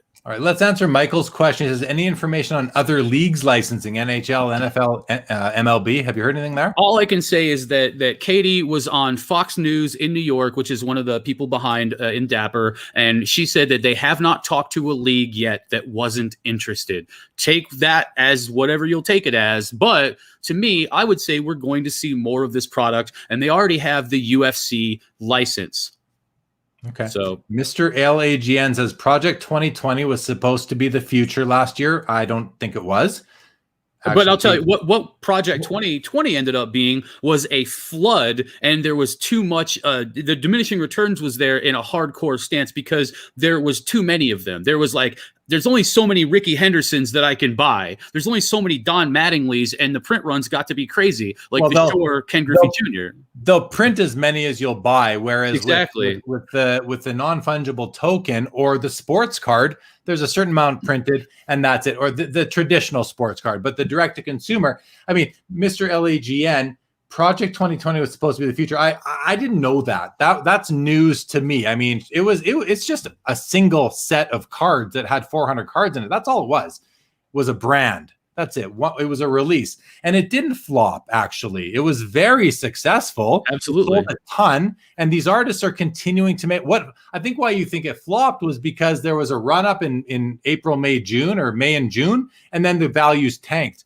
But there's a lot of very passionate collectors of that product still. And the cards didn't change in terms of their aesthetics just because the values dropped out on most of them. They're still. Yeah. I don't know if you guys haven't noticed this by now, Topps is extremely good at selling the news. If something happens in life, whether it's the coronavirus or, Fauci or whoever it is, some political something, Topps always has a way to get it out as a card. They sell the news a lot, and that is why some of that stuff goes down in value, because once that hype, once that connection emotionally is all kind of gone, there's less people that want it versus everyone that bought it. And that's what we saw with the short Ken Griffey Jr. But if you look at the early Project 2020, where the print run was like 1,500, those still have more value because the demand is there enough that the price still stays up. Yeah. Okay, we got lots of comments, everybody. I appreciate it. I know this isn't for everybody. Sharpshooter, I apologize. I'm not really, honestly, not trying to pick on you. No. But you are represent, and I'm glad you're here tonight, Sharpshooter, because you are representing such a large segment of our sports card hobby. I don't consider NBA TopShot to be a sports card product, as opposed to Project 2020, completely a sports card product. NBA TopShot, completely different, in my opinion. Completely different. It's like saying, I collect sports cards. I cannot collect baseball caps because I just don't understand them. Right. And if it wasn't completely different, they wouldn't have the license, because Panini has the basketball card license, and here we are making these moments or highlights. Yeah. Connor is getting bored talking about digital highlight. Yeah, this is Sports Cards Live, not non-fungible token live. It's true. But the fact of the matter is, it's a hot topic in our hobby right now because people are comparing it to sports cards, which is fair. You have the right to do that. But I think it's just worthwhile to gain even if it's not for you. And if it's not for you, then turn off the show, right? Don't turn it off, because we'll talk about other things too. But you know what I mean? Like, if it's not for you, that's totally cool. It may or may not be for me. I still don't know. The jury is out, but we'll see. Time will tell. We'll go through a few more comments here, though, still. Oscar Des, I'm with you. It's not stupid, just not sports cards. Well said. Oilers 2020 says snake oil. I mean, so Bitcoin is snake oil because it's Bitcoin with a dress on is all it is. That's really what it is. So yep. It's possible. I mean, then the whole world of crypto has to fail. I would have to think. Fire Sports Car says TopShot is the future. I think it's in the future. I think it's part of the future. It's not the future. Here's part, just a real quick also. The kids these days, right, they have grown up in the age of digital adoption where they're purchasing things that relates to a game that they can't get money out of. When you're playing Fortnite, you buy a skin, you buy a backpack or a hat or a knife to make your guy look dope. And if you're playing Hearthstone, you're playing a card game, then you can't withdraw your cards. You can't get money out of it, but you pay a ton of money to open packs to get those legendaries to beat somebody else in the game. Path of Exile, your guy walks around wearing a medieval toilet bucket on his head, or you could pay $50 and get that dude a feathery set of armor, right? So the kids these days, they're used to buying things digitally, and then this is the next evolution of that because you actually own it. And yeah, it might not be a YouTube highlight, but guess what? No one's going to pay you $78,000 for your YouTube highlight, but they will for your cryptocurrency token. Right, man. You see, yeah, what that resonates with me right there. Kids these days are used to paying for digital intangible items that they cannot touch and feel. They're just graphics on their screens. The future, it's not the future.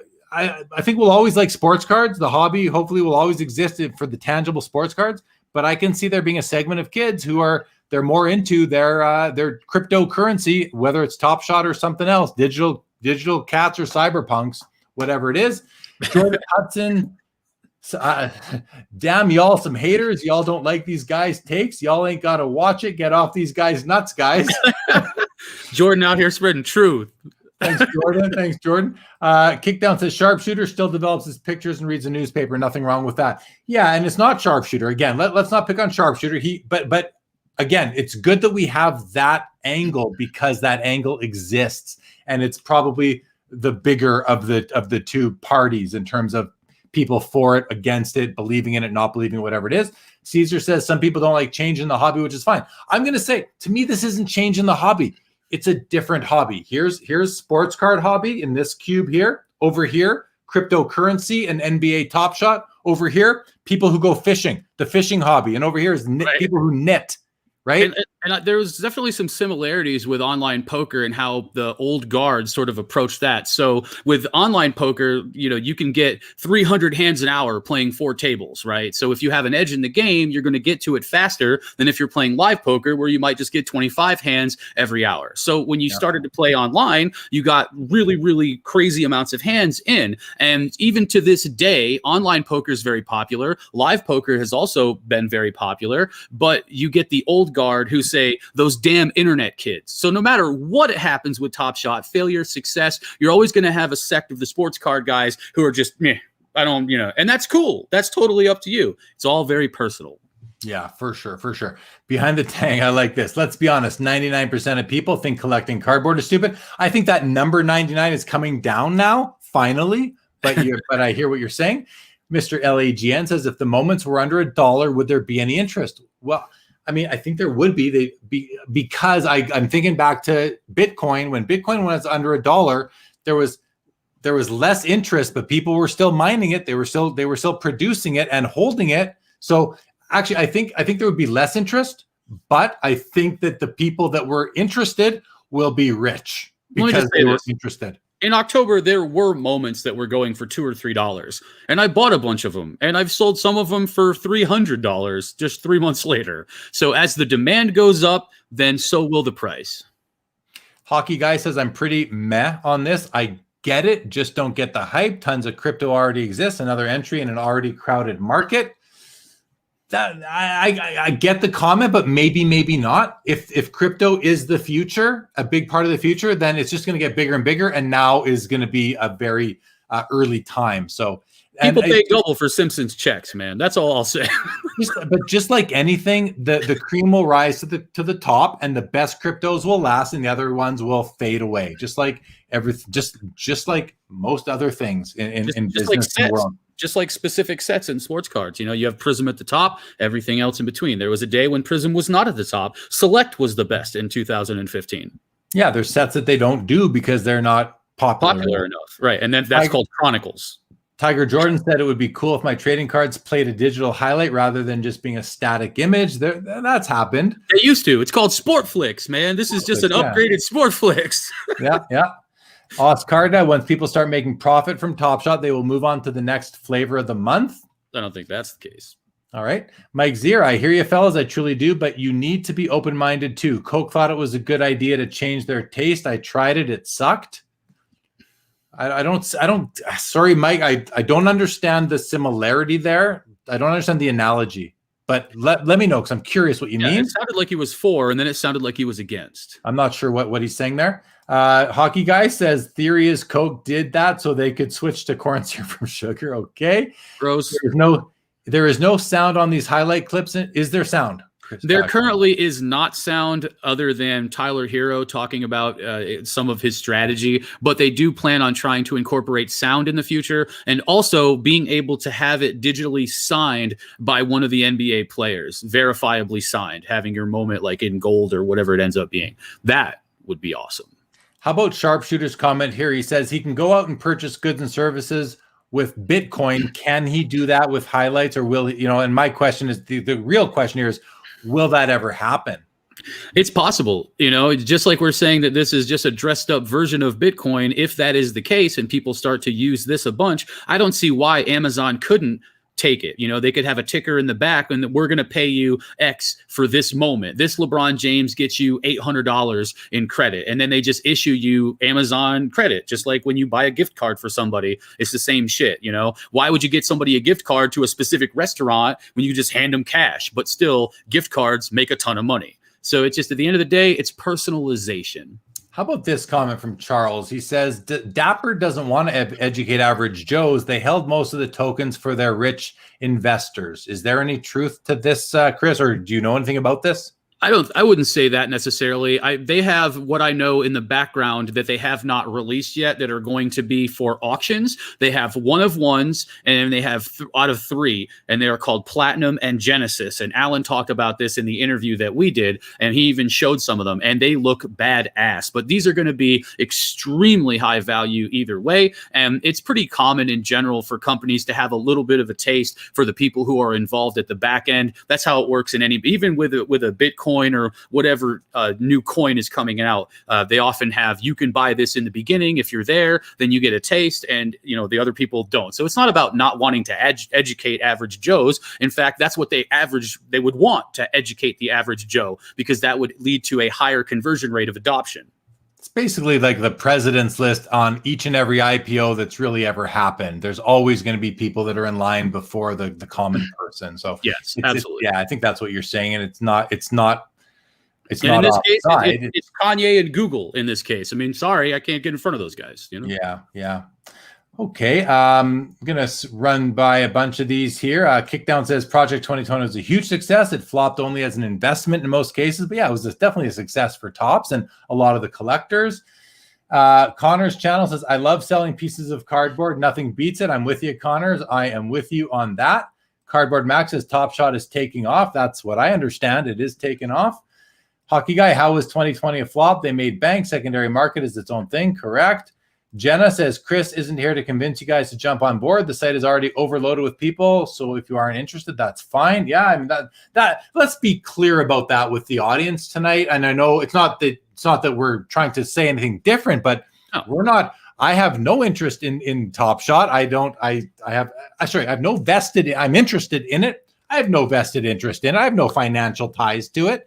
I invested $30 for one pack. If I forget about it, I don't care. They're not paying me.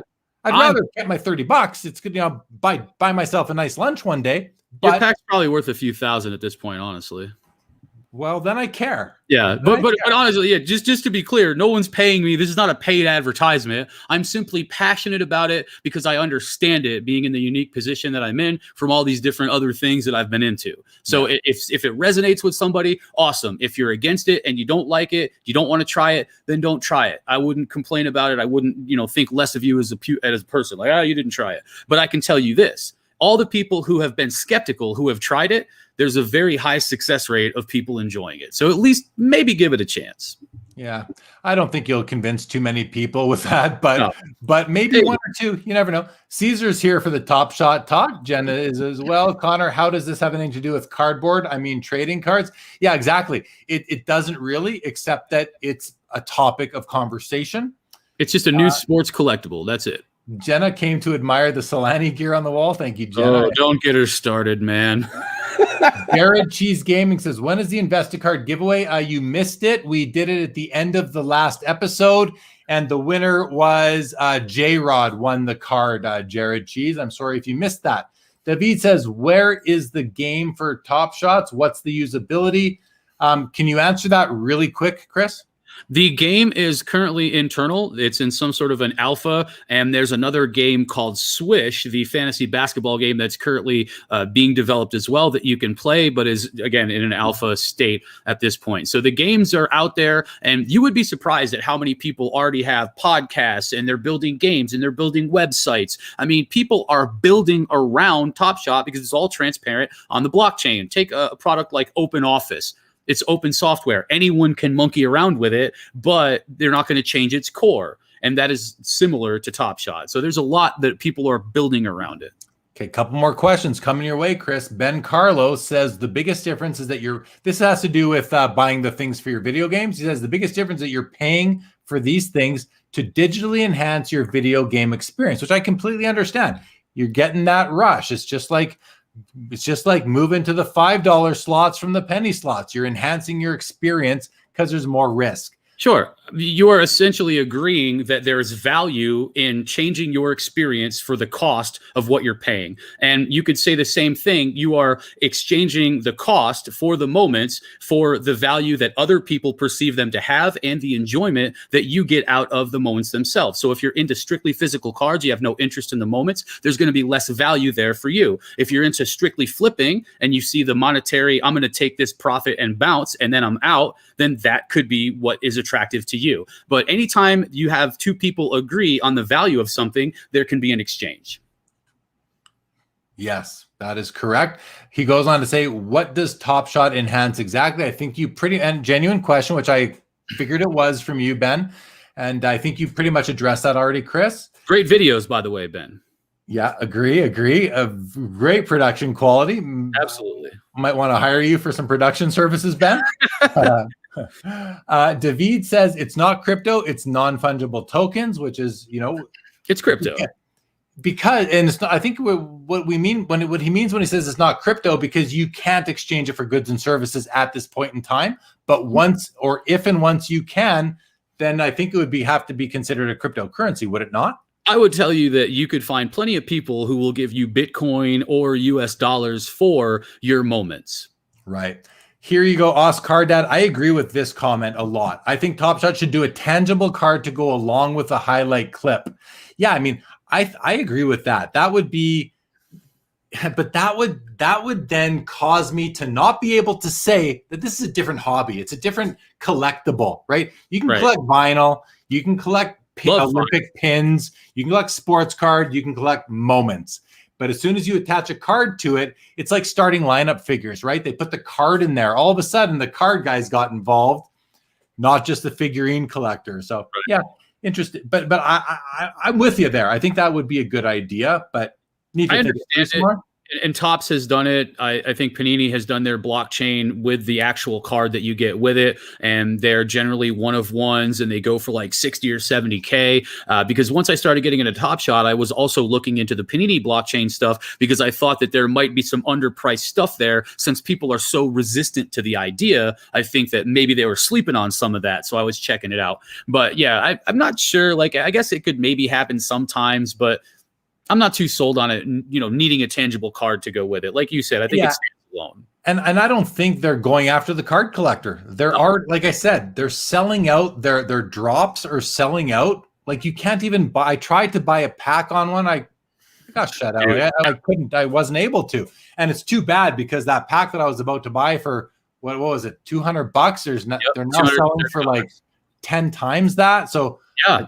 I got shut out because there were too many other people that wanted it, but I was willing to gamble. To me, it was a gamble because I didn't understand it, but I was willing to gamble $200 because I thought, hey, there's a chance this thing could be something. It's not a sports card. Wouldn't have taken money out of my sports card budget. It would have just been this extra thing I would have tried more or less for fun, just to have some skin in the game to see what happened. Yeah, so. and I've done pretty well with it. That one of those $230 packs, I opened up a Luka Doncic, and it had the jersey number of the moment. So again, sequentially numbered, and there's 85 of them, but I got number 77. And why that mattered is because to this point, the legendary print runs had only gone up to 75. So there had never been a Luka jersey match moment, and that's almost, to me, I think it's more important than the number one, which is speculative, but it shows up blue in the client. And I talked to somebody who approached me, we made a deal, and I got 21.5K for that moment that I spent $230 on. 100x. Just a massive, and that was extreme luck. I mean, a lot of other people opened up a pack and just got 2K in returns, but that's because the demand was hyper versus the supply. The supply is extremely small, and that is what we mean by the verifiable scarcity, and why there's so many NBA fans out there, 400 million worldwide. How many do you really need to pump the value of a 9,950 piece of cryptocurrency, you know? Yeah. Jenna says that Heritage Auction is currently auctioning a TopShot moment. So that's absolutely, that's an important thing when one of the major auction houses is dipping their toes in the space, for sure. Well, to just comment on that quickly, I was in touch with both Heritage and also a fractional investment company, and they have interest in this. In fact, Otis put out in their newsletter about TopShot. They were talking about that, and all of these guys that deal with the highest end collectibles for sports cards, they're interested in TopShot. They want to know how they can bring it to their clients and present it in a way that they'll understand it. So we'll see where it goes. But again, more big money that's interested in TopShot. Fair. Toa says, oh man, we going late night. Yeah, we're going late night so far. Here we go. Mr. LAGN, I have a bunch of moments, and most of them are not that exciting or iconic. Yeah, I mean, that's the similarity to the card hobbies, that you're buying these packs. You don't know what they're blind. You don't know what's inside. You may get comments. You may hit. So there's that aspect of it as well. Scott Tamura says, Vegas, you hear of people selling packs. Yeah, there's people that have packs. I mean, if you make a deal with somebody on Discord, but I think the value of the packs is extremely high right now, simply because the value of what's inside is very high, and you can see what's still in a pack. Since it's all on the blockchain, you can see what hasn't been opened yet. You can see who owns every single one when you look at the edition size. You can actually go through. Everything is transparent. Jordan Riker, welcome, says, Chris, will you bring back your magical Johnson sports card pickup videos? Absolutely. Currently, my eyes have literally just been bleeding TopShot, and I've been doing extremely well on it. So well that I ran my TopShot balance up enough to buy one of the best LeBrons on the server for 78K. And once that slows down to where TopShot isn't as ripe and juicy, then I will definitely get back to making some videos on the regular, because I still enjoy it. It's still part of what I'm doing. I've just literally been 16 hours a day on TopShot. Jenna can barely even talk to me. I'm just like, TopShot, TopShot. It's been that good.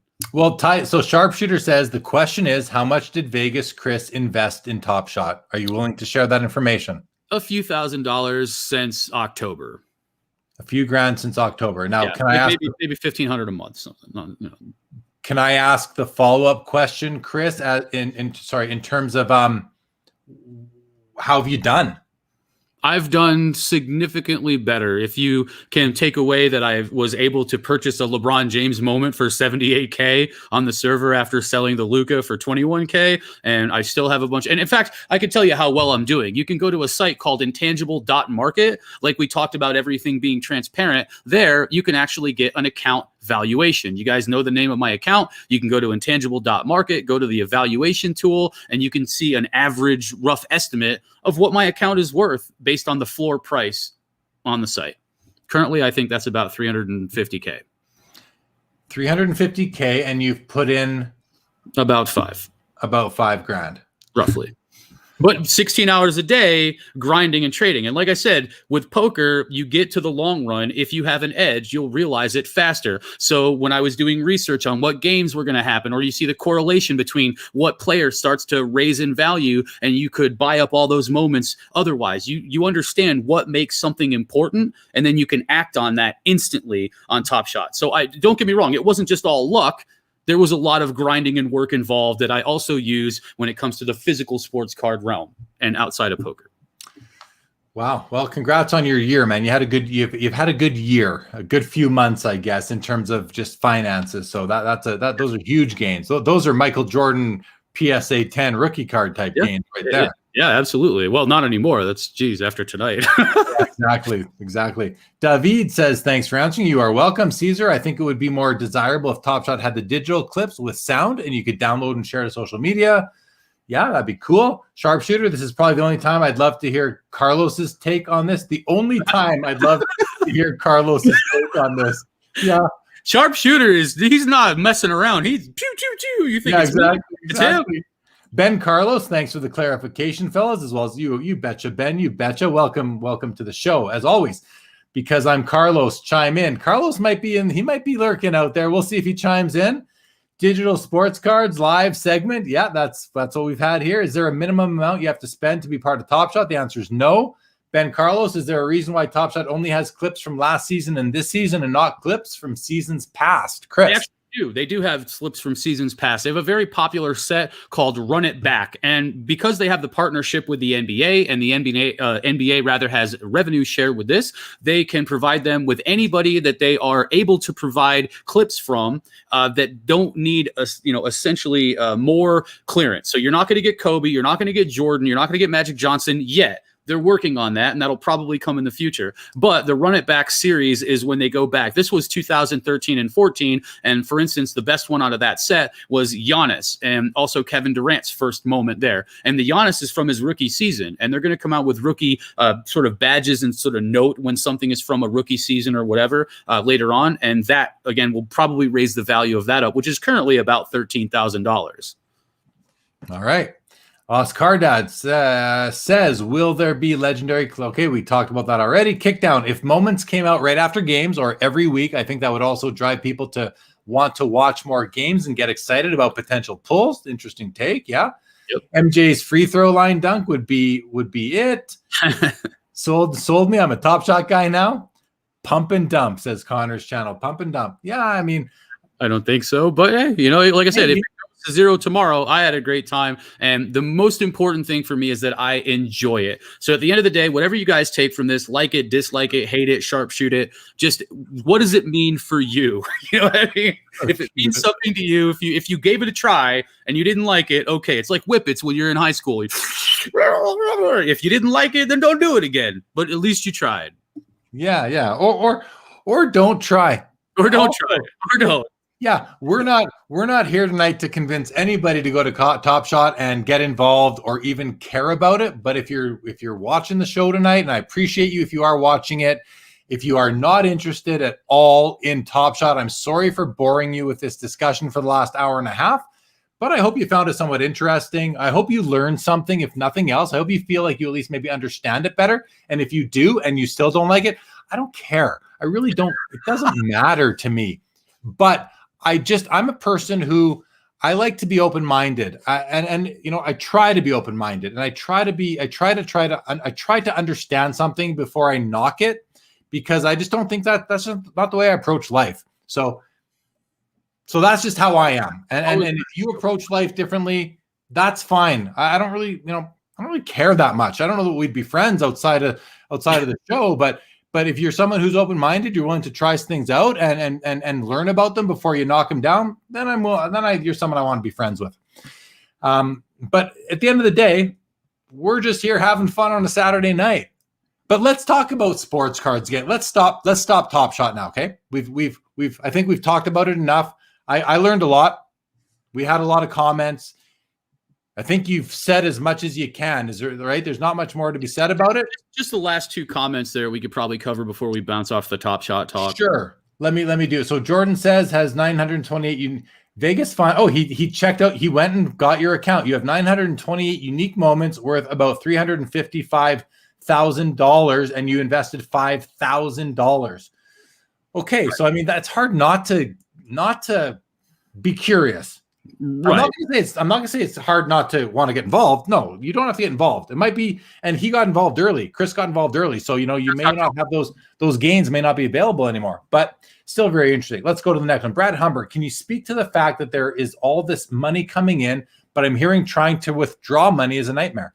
Yeah, so they have the KYC, which is Know Your Customer check, and they are currently having some sort of a delay, and the cash out time is 1 to 8 weeks. And people are getting their cash outs through the banks, and it's going to take some time because it's cryptocurrency. You have people can get a credit card, and then they can just buy a bunch of Ethereum, and they can try to scam or whatever else. So they're just basically doing their due diligence so that everything is on the up and up, and it's a security risk to do it otherwise. So that is going to improve, and they know how important that is. And believe me, it's safe and it's trustworthy. Otherwise, the NBA wouldn't be involved. So I have every bit of faith as far as that goes. Yes, it's annoying to wait. And honestly, you can find somebody on the secondary market who might want to buy your moments and stuff anyway. So if you do some digging around, you will be able to find a way to cash out without having to wait. But at least you know that your money is safe and secure. Awesome. Ben Carlos says, as someone who is vehemently against TopShot a week ago, this chat has helped me better understand it. Thanks, fellas. May or may not have changed my tune slightly. That's fair. That's all I'm asking of this audience tonight is to just listen. Just open your mind a little bit. Don't make assumptions and judge things that you don't understand, and don't call them stupid because you don't understand them. If after understanding them, you still think it's stupid, that's fine. No one on this screen right now cares if you're involved or not. But I do care that you're here watching, and I do appreciate everyone that watches the show because that's why I do it, because it's fun. It's fun interacting with y'all, even if we don't have to agree on everything. That's the other piece of this as well. So I do appreciate everybody. Hockey guy, can we talk about Top Shelf? UD should bring it back. Top Shelf what was Top Shelf? I'm thinking of. Was it a brand? It's liquor, man. I don't know. I don't know. I don't remember Top Shelf. Toa Hang says that's one hell of a turnaround. I think referring to Ben Carlo, sharpshooter. That's just who's right by this. We'll see who's right by this time next year. You guys made fair points, to each their own. Yeah, to each their own. I'm going to bet that it'll still be around next year, sharpshooter, simply because of the entities and the people involved, and the NBA. The NBA is behind it too, and it's a revenue share for them. So they're incentivized to make it work. Joe Perot, if I wanted to get my feet wet, what would Chris recommend? That's a good question. Try your best to get in on the pack drops whenever they exist. Like I said, they sell out instantly to the point where they're having to do raffles, and they're getting like 4,000 requests per second on the site, which they're having to then deal with and figure out how to make the site work with all of that. So it's a big challenge for them, but they didn't estimate this amount of growth this fast. It's like the site was here and then it went there automatically, just crazy. So I would say try to get some packs and then maybe pick out a couple of moments that you like that are in your budget, and then just grab them and try to enjoy it. Don't think about it as this is my quick flip, get rich scheme, but what do you enjoy about this? Check it out, see what you could enjoy, and maybe pick a couple of your favorite players and just pick up their moments and start monkeying around with it. Sounds good. Mike says the NBA also put a team in Vancouver. Touche, I guess, but I mean, okay, I'll just leave it at that. Yeah, Upper Deck. Yeah, I remember. Yeah, Top Shelf. That's right. I thought it was a brand. Peter Chow. I think Top Shelf had the Solani Jets auto jersey. Fair. Yes, that's right. It did. Jordan says, now that we are back into sports cards, Chris, have you jumped into the NHL card market at all? I have a bunch of NHL cards, and like I said before, I really think that Platinum and Allure are undervalued sets. Not just Young Guns. So pretty much everybody goes for the Young Guns. The Young Guns are worth a big money. But if you look at Platinum, it's probably pretty short printed versus the other card markets. And then it's there's a lot less attention on it because everybody goes for the Young Guns. So I think that the value has started to pick up on those as people are realizing, hey, I can't always pay $800 for a Connor McDavid, but I can pick up the Platinum, which also looks quite good. And the short printed Platinum are also quite expensive. So, and Allure is basically Prism. It's like a combination of Prism and Select, and that's a very attractive set. So as hockey keeps gaining ground over the, I mean, who knows? Obviously, it goes a little slow and steady, wins the race, not just, you know, crazy off the chain. But I think that those sets are going to show themselves to have some attention over time. So that's what I'm in on for hockey, is just picking up Allure and Platinum.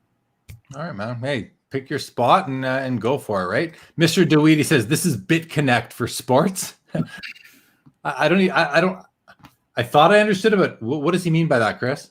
I don't know. To me, the nature of the comment sounds like some sort of a scheme or a scam cryptocurrency that didn't work. I'm not familiar with BitConnect, but it doesn't sound like it went well.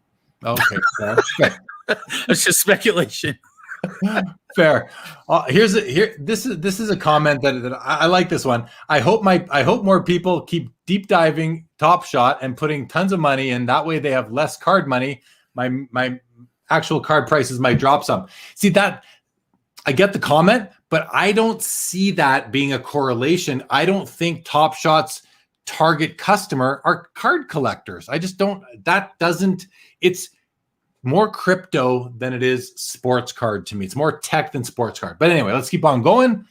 Hockey guy, yeah, they're dealing with bots, just like everything else that's limited. Yeah, fair. Jordan, my first ever NHL card purchase, 4 boxes of 2021 Metal Universe, my product of the decade, and it's not even out yet. I cannot wait. I now have 1 case guaranteed and a second one that's like 95% guaranteed. So 2 cases. I'm definitely opening one of them. The second one, I'm not sure. It'll be hard not to open that bad boy, though, because I'm going to be hunting a lot of cards out of that product. So, Chris, it's awesome.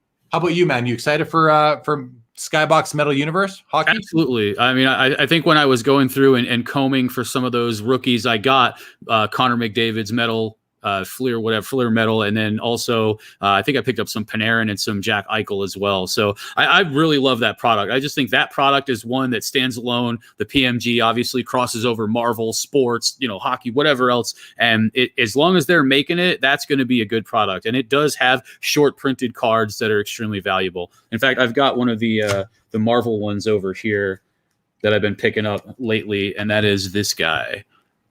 Some of you might recognize him as Venom. So I think the PMGs are always something to look out for, and I can't wait for that product either.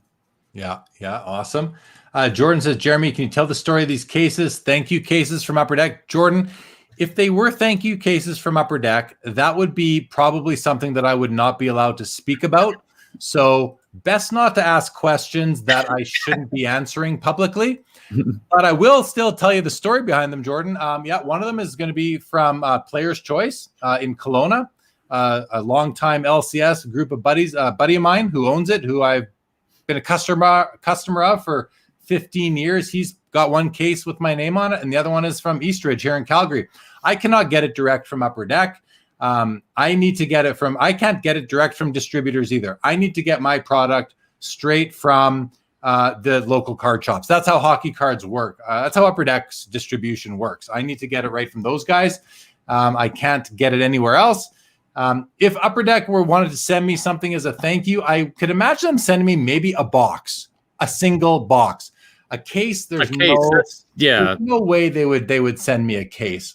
But I don't want to get my fault. I'll see myself out. Well, no, I just don't want to be put on the spot to answer a question that might be, that I shouldn't be talking about publicly. But I don't have anything that I can't talk about publicly anyway. But that would be something that would fall in there. Charles says, I'm excited for X-Men 2021 Metal in April. LOL. Yeah, good stuff. Dave Kaplan, have you talked about the Heritage Bobby Orr BVG 10 yet? No, we haven't. That's a great topic, Dave. Thank you. Are you familiar with this card, Chris? I am not familiar. There is a BVG 10 Bobby Orr rookie card, 1966 tops, that was previously owned by a fellow by the name of Jason Martin. He had it set up and on display at the Toronto Expo for a couple of years, I believe, with a price tag of $250,000. The card had transferred to somebody else, and that somebody else was posting on Facebook today in a bunch of groups basically saying, hey guys, the card is up. Let's give it love or whatever. He was just kind of promoting that. I think the card he owned was up for auction at Heritage Auction. Is it Heritage Auctions? Yeah. And it's already over $100,000, which is really a pittance for it at this point in time compared to other cards. But the question, number one, what's it going to sell for? Of course. But number two, it's sheet cut. It's not a pack pulled card. There's no BVG 10 cards from the 60s still in existence. I just don't, I can't see it being, unless they're sheet cut like this one was. Yeah, Terry says his name is Frank Hunt. That I recall that name. That's the guy's name that I think owns the card and is putting it out there. So the question is, what's this card going to sell for? It's anyone's guess. I mean, some purists might not like that it is sheet cut, but at the same time, looking at a 10 for a card like that is also quite attractive. So it really kind of depends on how you feel about the purity and what you're willing to pay from there. And are there people that are willing to pay that big money? And if there are, then you're going to see a battle. And $100,000 for what sports cards are going for these days is a drop in the bucket. Yeah, I wonder. People are speculating.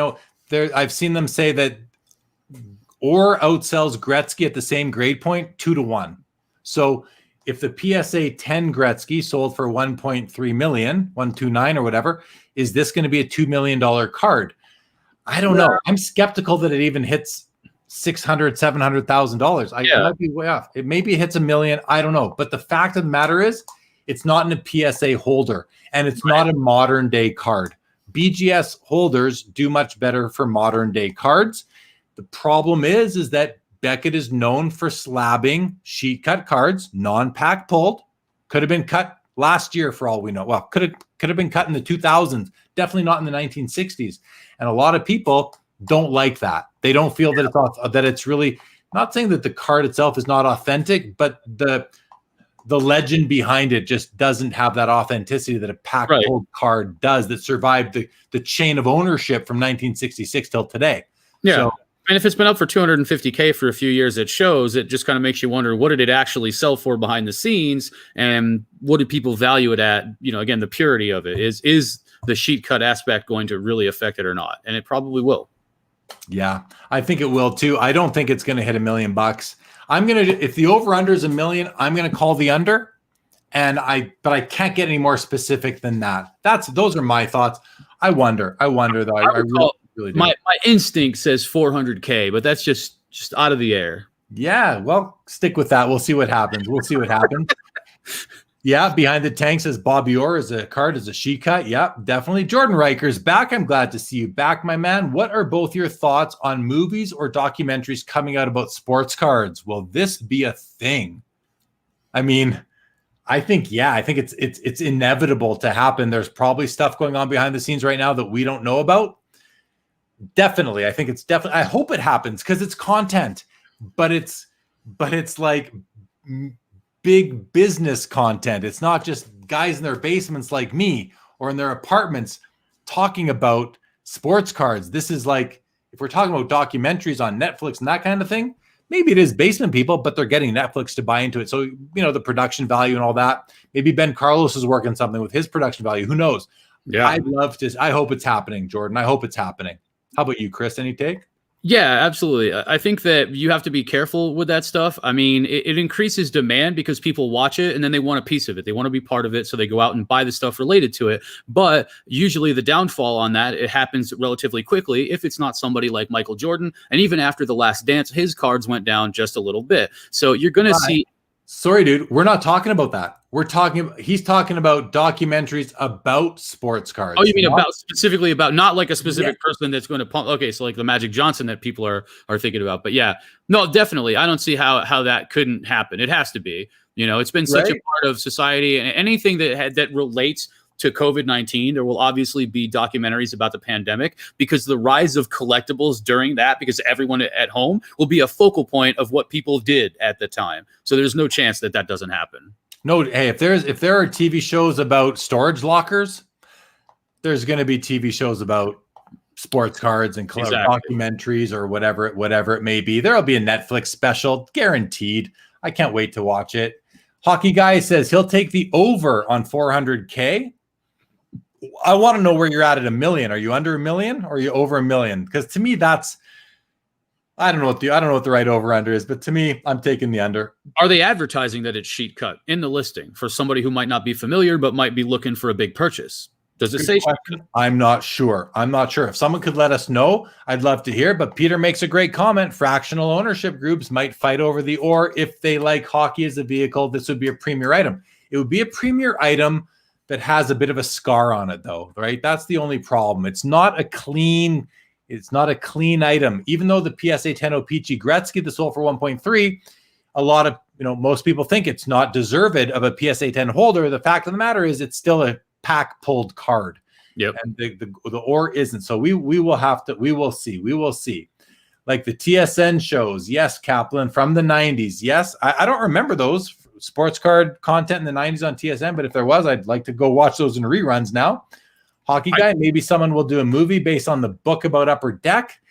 Maybe, but that's such old news already, and no one that was at Upper Deck then is still there anymore, except for Chris Carlin probably.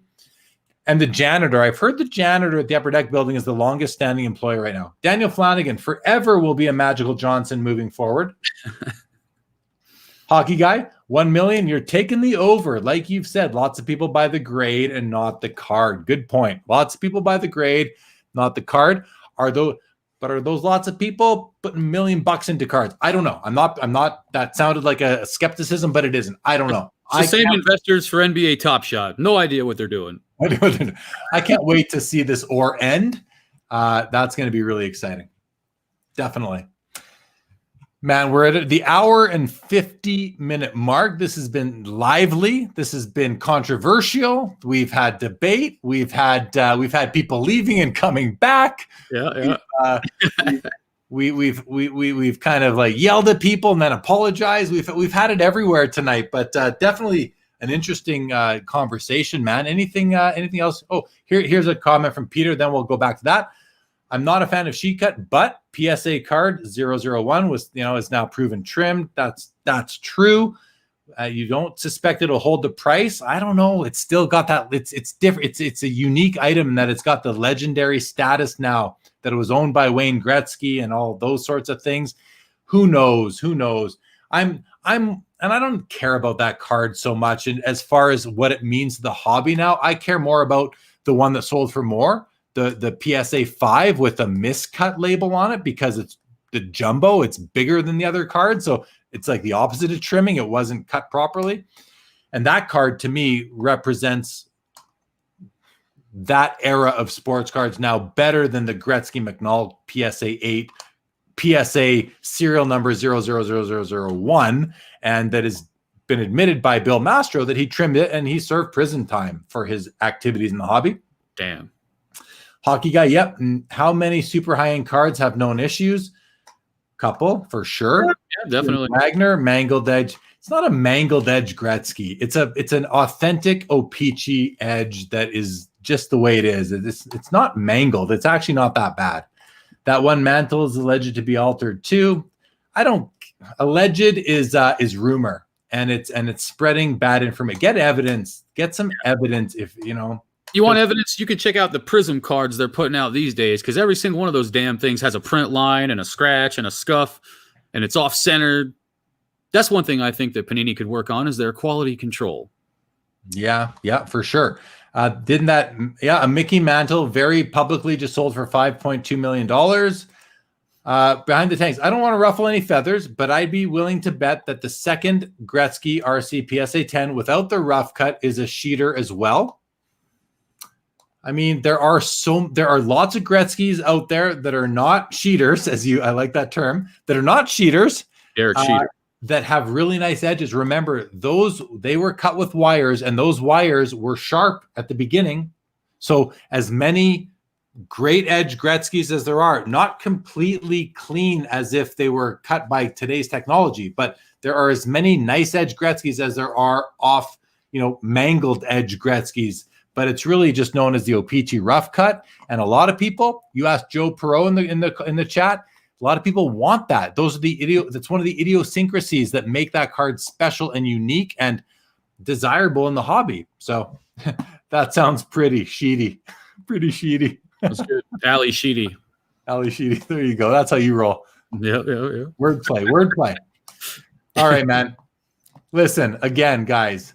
Oh, here we go. I'm not saying they're mangled. I know how they were done. Just a lot of people say the edge is mangled and it shouldn't be a 10. My understanding is most people say it should be a 10 because of centering, not because of the edge. It's widely known and accepted in our hobby that the O-Pee-Chee rough cut does not get penalized by PSA. Right. So it is what it is. I mean, I'm not making it. I don't have an opinion on that. I'm not sharing any opinion on that. It just is what it is. Is what it is. Jordan Riker, what a night of SCL. Yeah, we've had quite the night. My voice will be mangled tomorrow, Chris. That's what's mangled. My voice will be mangled by tomorrow.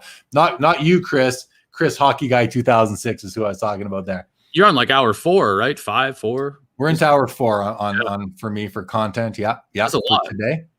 It is, and I did an hour and a half this morning on Hobby Hotline as a guest host. So I'm on 5.5 hours of content today, but man, it's fun. It is fun. Fire Sport, great show as usual, Jeremy. Many thanks to Chris. Looking forward to it. Thank you, Fire. Great to have you. We'll see you next Saturday.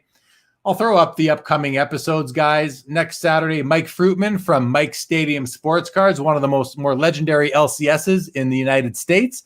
And then here's one I haven't announced yet. Patrick Bet David. He's the guy who sold both PSA 10 Gretzky's. He'll be joining us on February the 13th, Saturday night.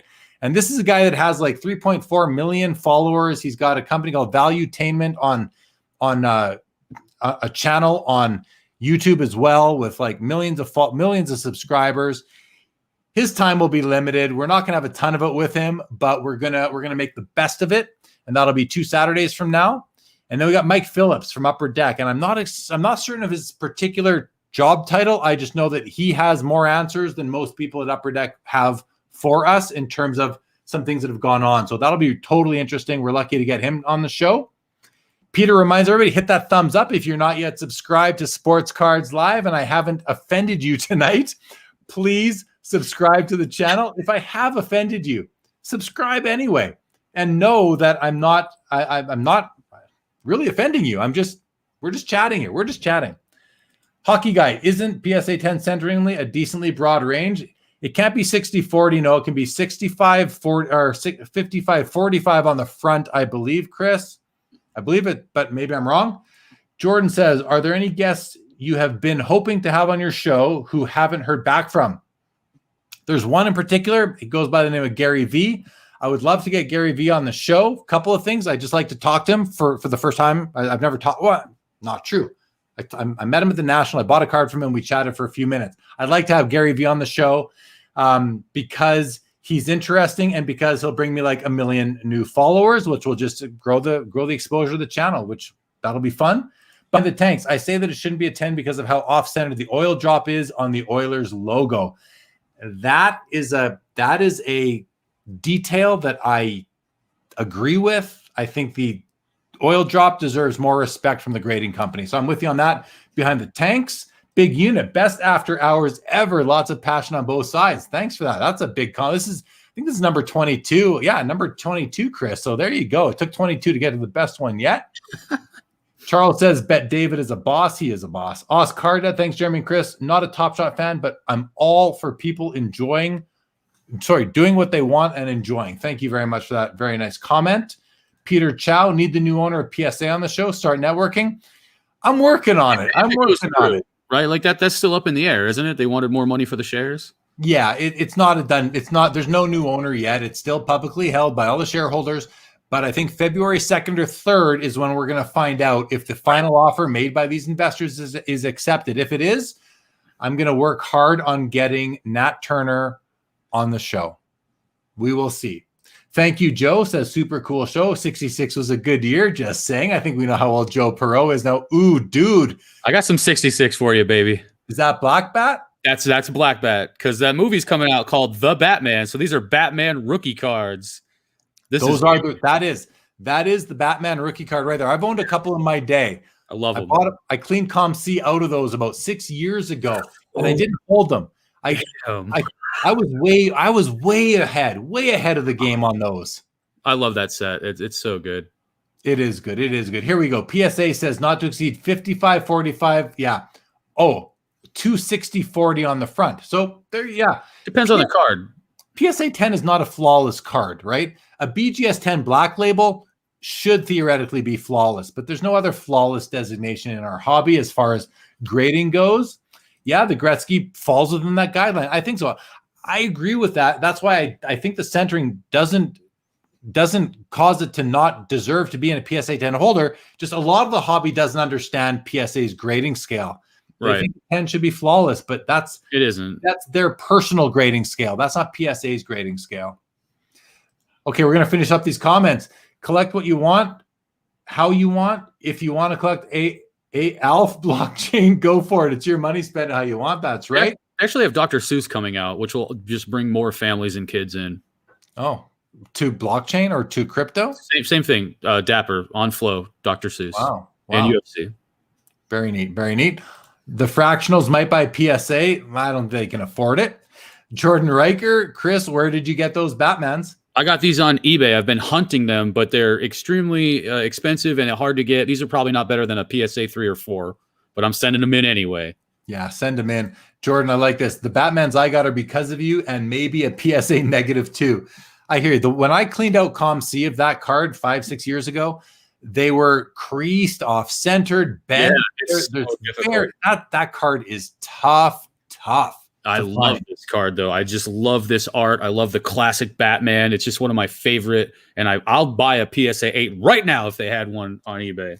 Man, I wish I kept up with that card because I would have done well with it financially, but I just I took a swing at it too early, and I was just ahead of the time on it because if I kept on it, I'd probably have 24 of them by now, and I think they're ripe for value appreciation at this point in time. Okay, man, 2-hour mark. Let's call it. I want to thank, hang tight though, Chris. I want to thank you guys in the chat. This has been fun, heated, passionate, all that. But I appreciate you all for joining us as always. Chris, thank you for joining, man. Hope you had a good time. You had a good time? I had a great time, and I appreciate you bringing me on. I really enjoyed talking with you, and it's always nice to go back and forth with the people in the chat because at the end of the day, it just stimulates the mind, no matter what side you fall on anything, you know? I hear you, man. I'm with you too. What about the Stan Lee rookie card? PSA 10 is a pop 0, 11 PSA 9s of the Batman Black Bat. That's not very high. Sharpshooter, remember, boys, it's all about scarcity, and that's why I'm predicting the card bubble will burst. All right, man. Yeah, love the belief in the hobby. Love the belief in the hobby. For modern, I agree, but you know what?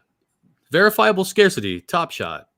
You know what? But no, you're right. Modern, I can't, we got to go a couple more minutes here, Chris. I'm sorry. Here's the thing. Scarcity is relative, and we're talking about PSA 10 Lucas and Zions at 15,000 pops being not scarce. I don't think that's a huge number. It isn't, but it becomes a larger number if they don't consistently put up what people expect. And you go 4 or 5 years into their career and suddenly they're not LeBron James. They're just slightly better. They're Chris Middleton. You know what I mean? Then the 15,000 starts to take a toll. And that's been occurring in our hobby since grading started. That's not new. That's not going to shock anybody, right? If that happens, a lot of people are going to lose money on those players. But that's why we're seeing a trend right now in the hobby. And I've been hearing, ripples from the Dallas show this weekend that the theme that people are picking up from that show is that people are taking money out of the modern base card rookie and putting it into vintage because of the scarcity. So, I definitely see some of this modern stuff being in trouble if the players don't perform to where they are expected to perform. But if they do, 15,000 Lucas isn't that many for the amount of Luka fans and basketball fans there are out there. I've said this a lot on the show a lot. And then people say, yeah, but how many of those people want to spend $2,000 on a Luka card? Well, plenty. And you also have to consider stacking because, you invest in a card, it's like investing in the stock of that card. And if there's only 15,000, somebody might want 10 of them. So when you have all the collectors willing to pay and they have X amount of them each, it puts pressure on that supply. So really it just ends up with player performance versus who wants that card. Yeah. I don't see what was the exact comment. What from Sharpshooter was, where'd it go? Sorry, guys. I just want to find. Oh, I'm on it right now. That's what the card bubble will burst. I mean, that That is something that we need to find out. We need time to pass to know for sure, because I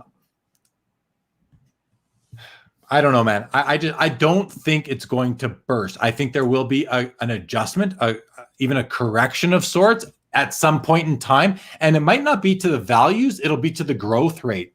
It might be to the values too, but the growth rate for sure has to correct. The card prices can't double every 2 weeks for, I would say the biggest danger to me, theoretically speaking, if you're looking and you're modeling it out and trying to think about what modern life means in the next few years, when people are all vaccinated, if we all go back to a normal existence and everybody's out of their house all the time and they're not stuck inside, that would be the biggest dagger to people collecting nonstop of anything, not just sports cards. So that to me would be something to think about as far as what might hurt. If it's going to be a bubble, what elements of life are going to cause that bubble to burst? Something changing about the way that you collect and exist. And everybody going back outside all the time might be part of it. If they're going back to the stadium, back to the arena, they might not spend as much on the card. That's one thing to think about.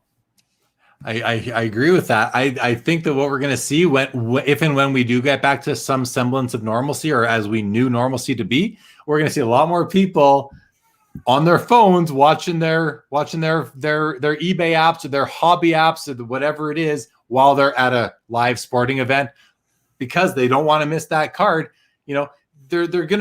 I can see people starting to spend money on travel and tickets to games and concert tickets and diamond rings and Ferraris, because now they can get out and show them off instead of just a Michael Jordan card sitting in their safe or whatever, right? So absolutely. Sorry, my cat is just going absolutely berserk over here right now. Come on. A real cat or a crypto cat? Like a real cat, not a crypto cat. Real cat. Come on. Come up and you can say hi if you jump up like right now. Come on, dummy. Anyway, listen, sharpshooter, on the bubble bursting, anything's possible.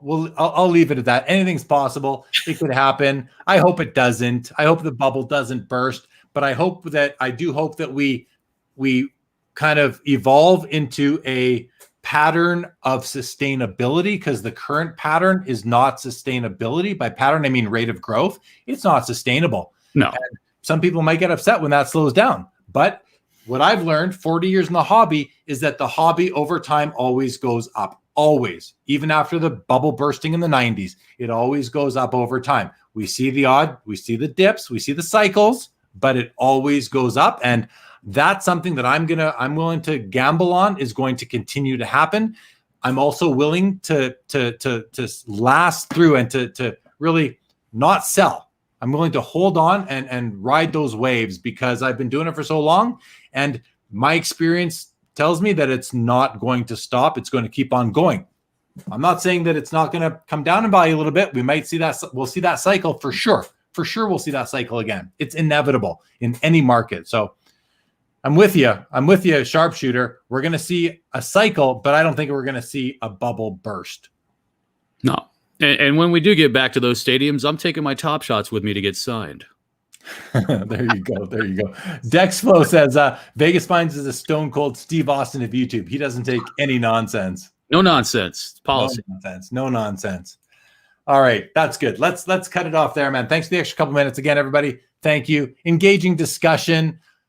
Appreciate you giving me a chance to express my thoughts and opinions to all of you. And I hope I'm right on half of what I say. I'll consider that successful, but I don't know. I'm skeptical on how much I know as well about what's going to happen in the future, because I don't know what's going to happen, and I don't think any of us do, but we have our takes and we're entitled to them. So thank you all for sharing. Chris, thank you for joining tonight. Everybody else in the chat, it's been a fun Saturday. We'll see you all again next Saturday. Chris, hang tight 1 second. Everybody else, good night, and thank you for joining.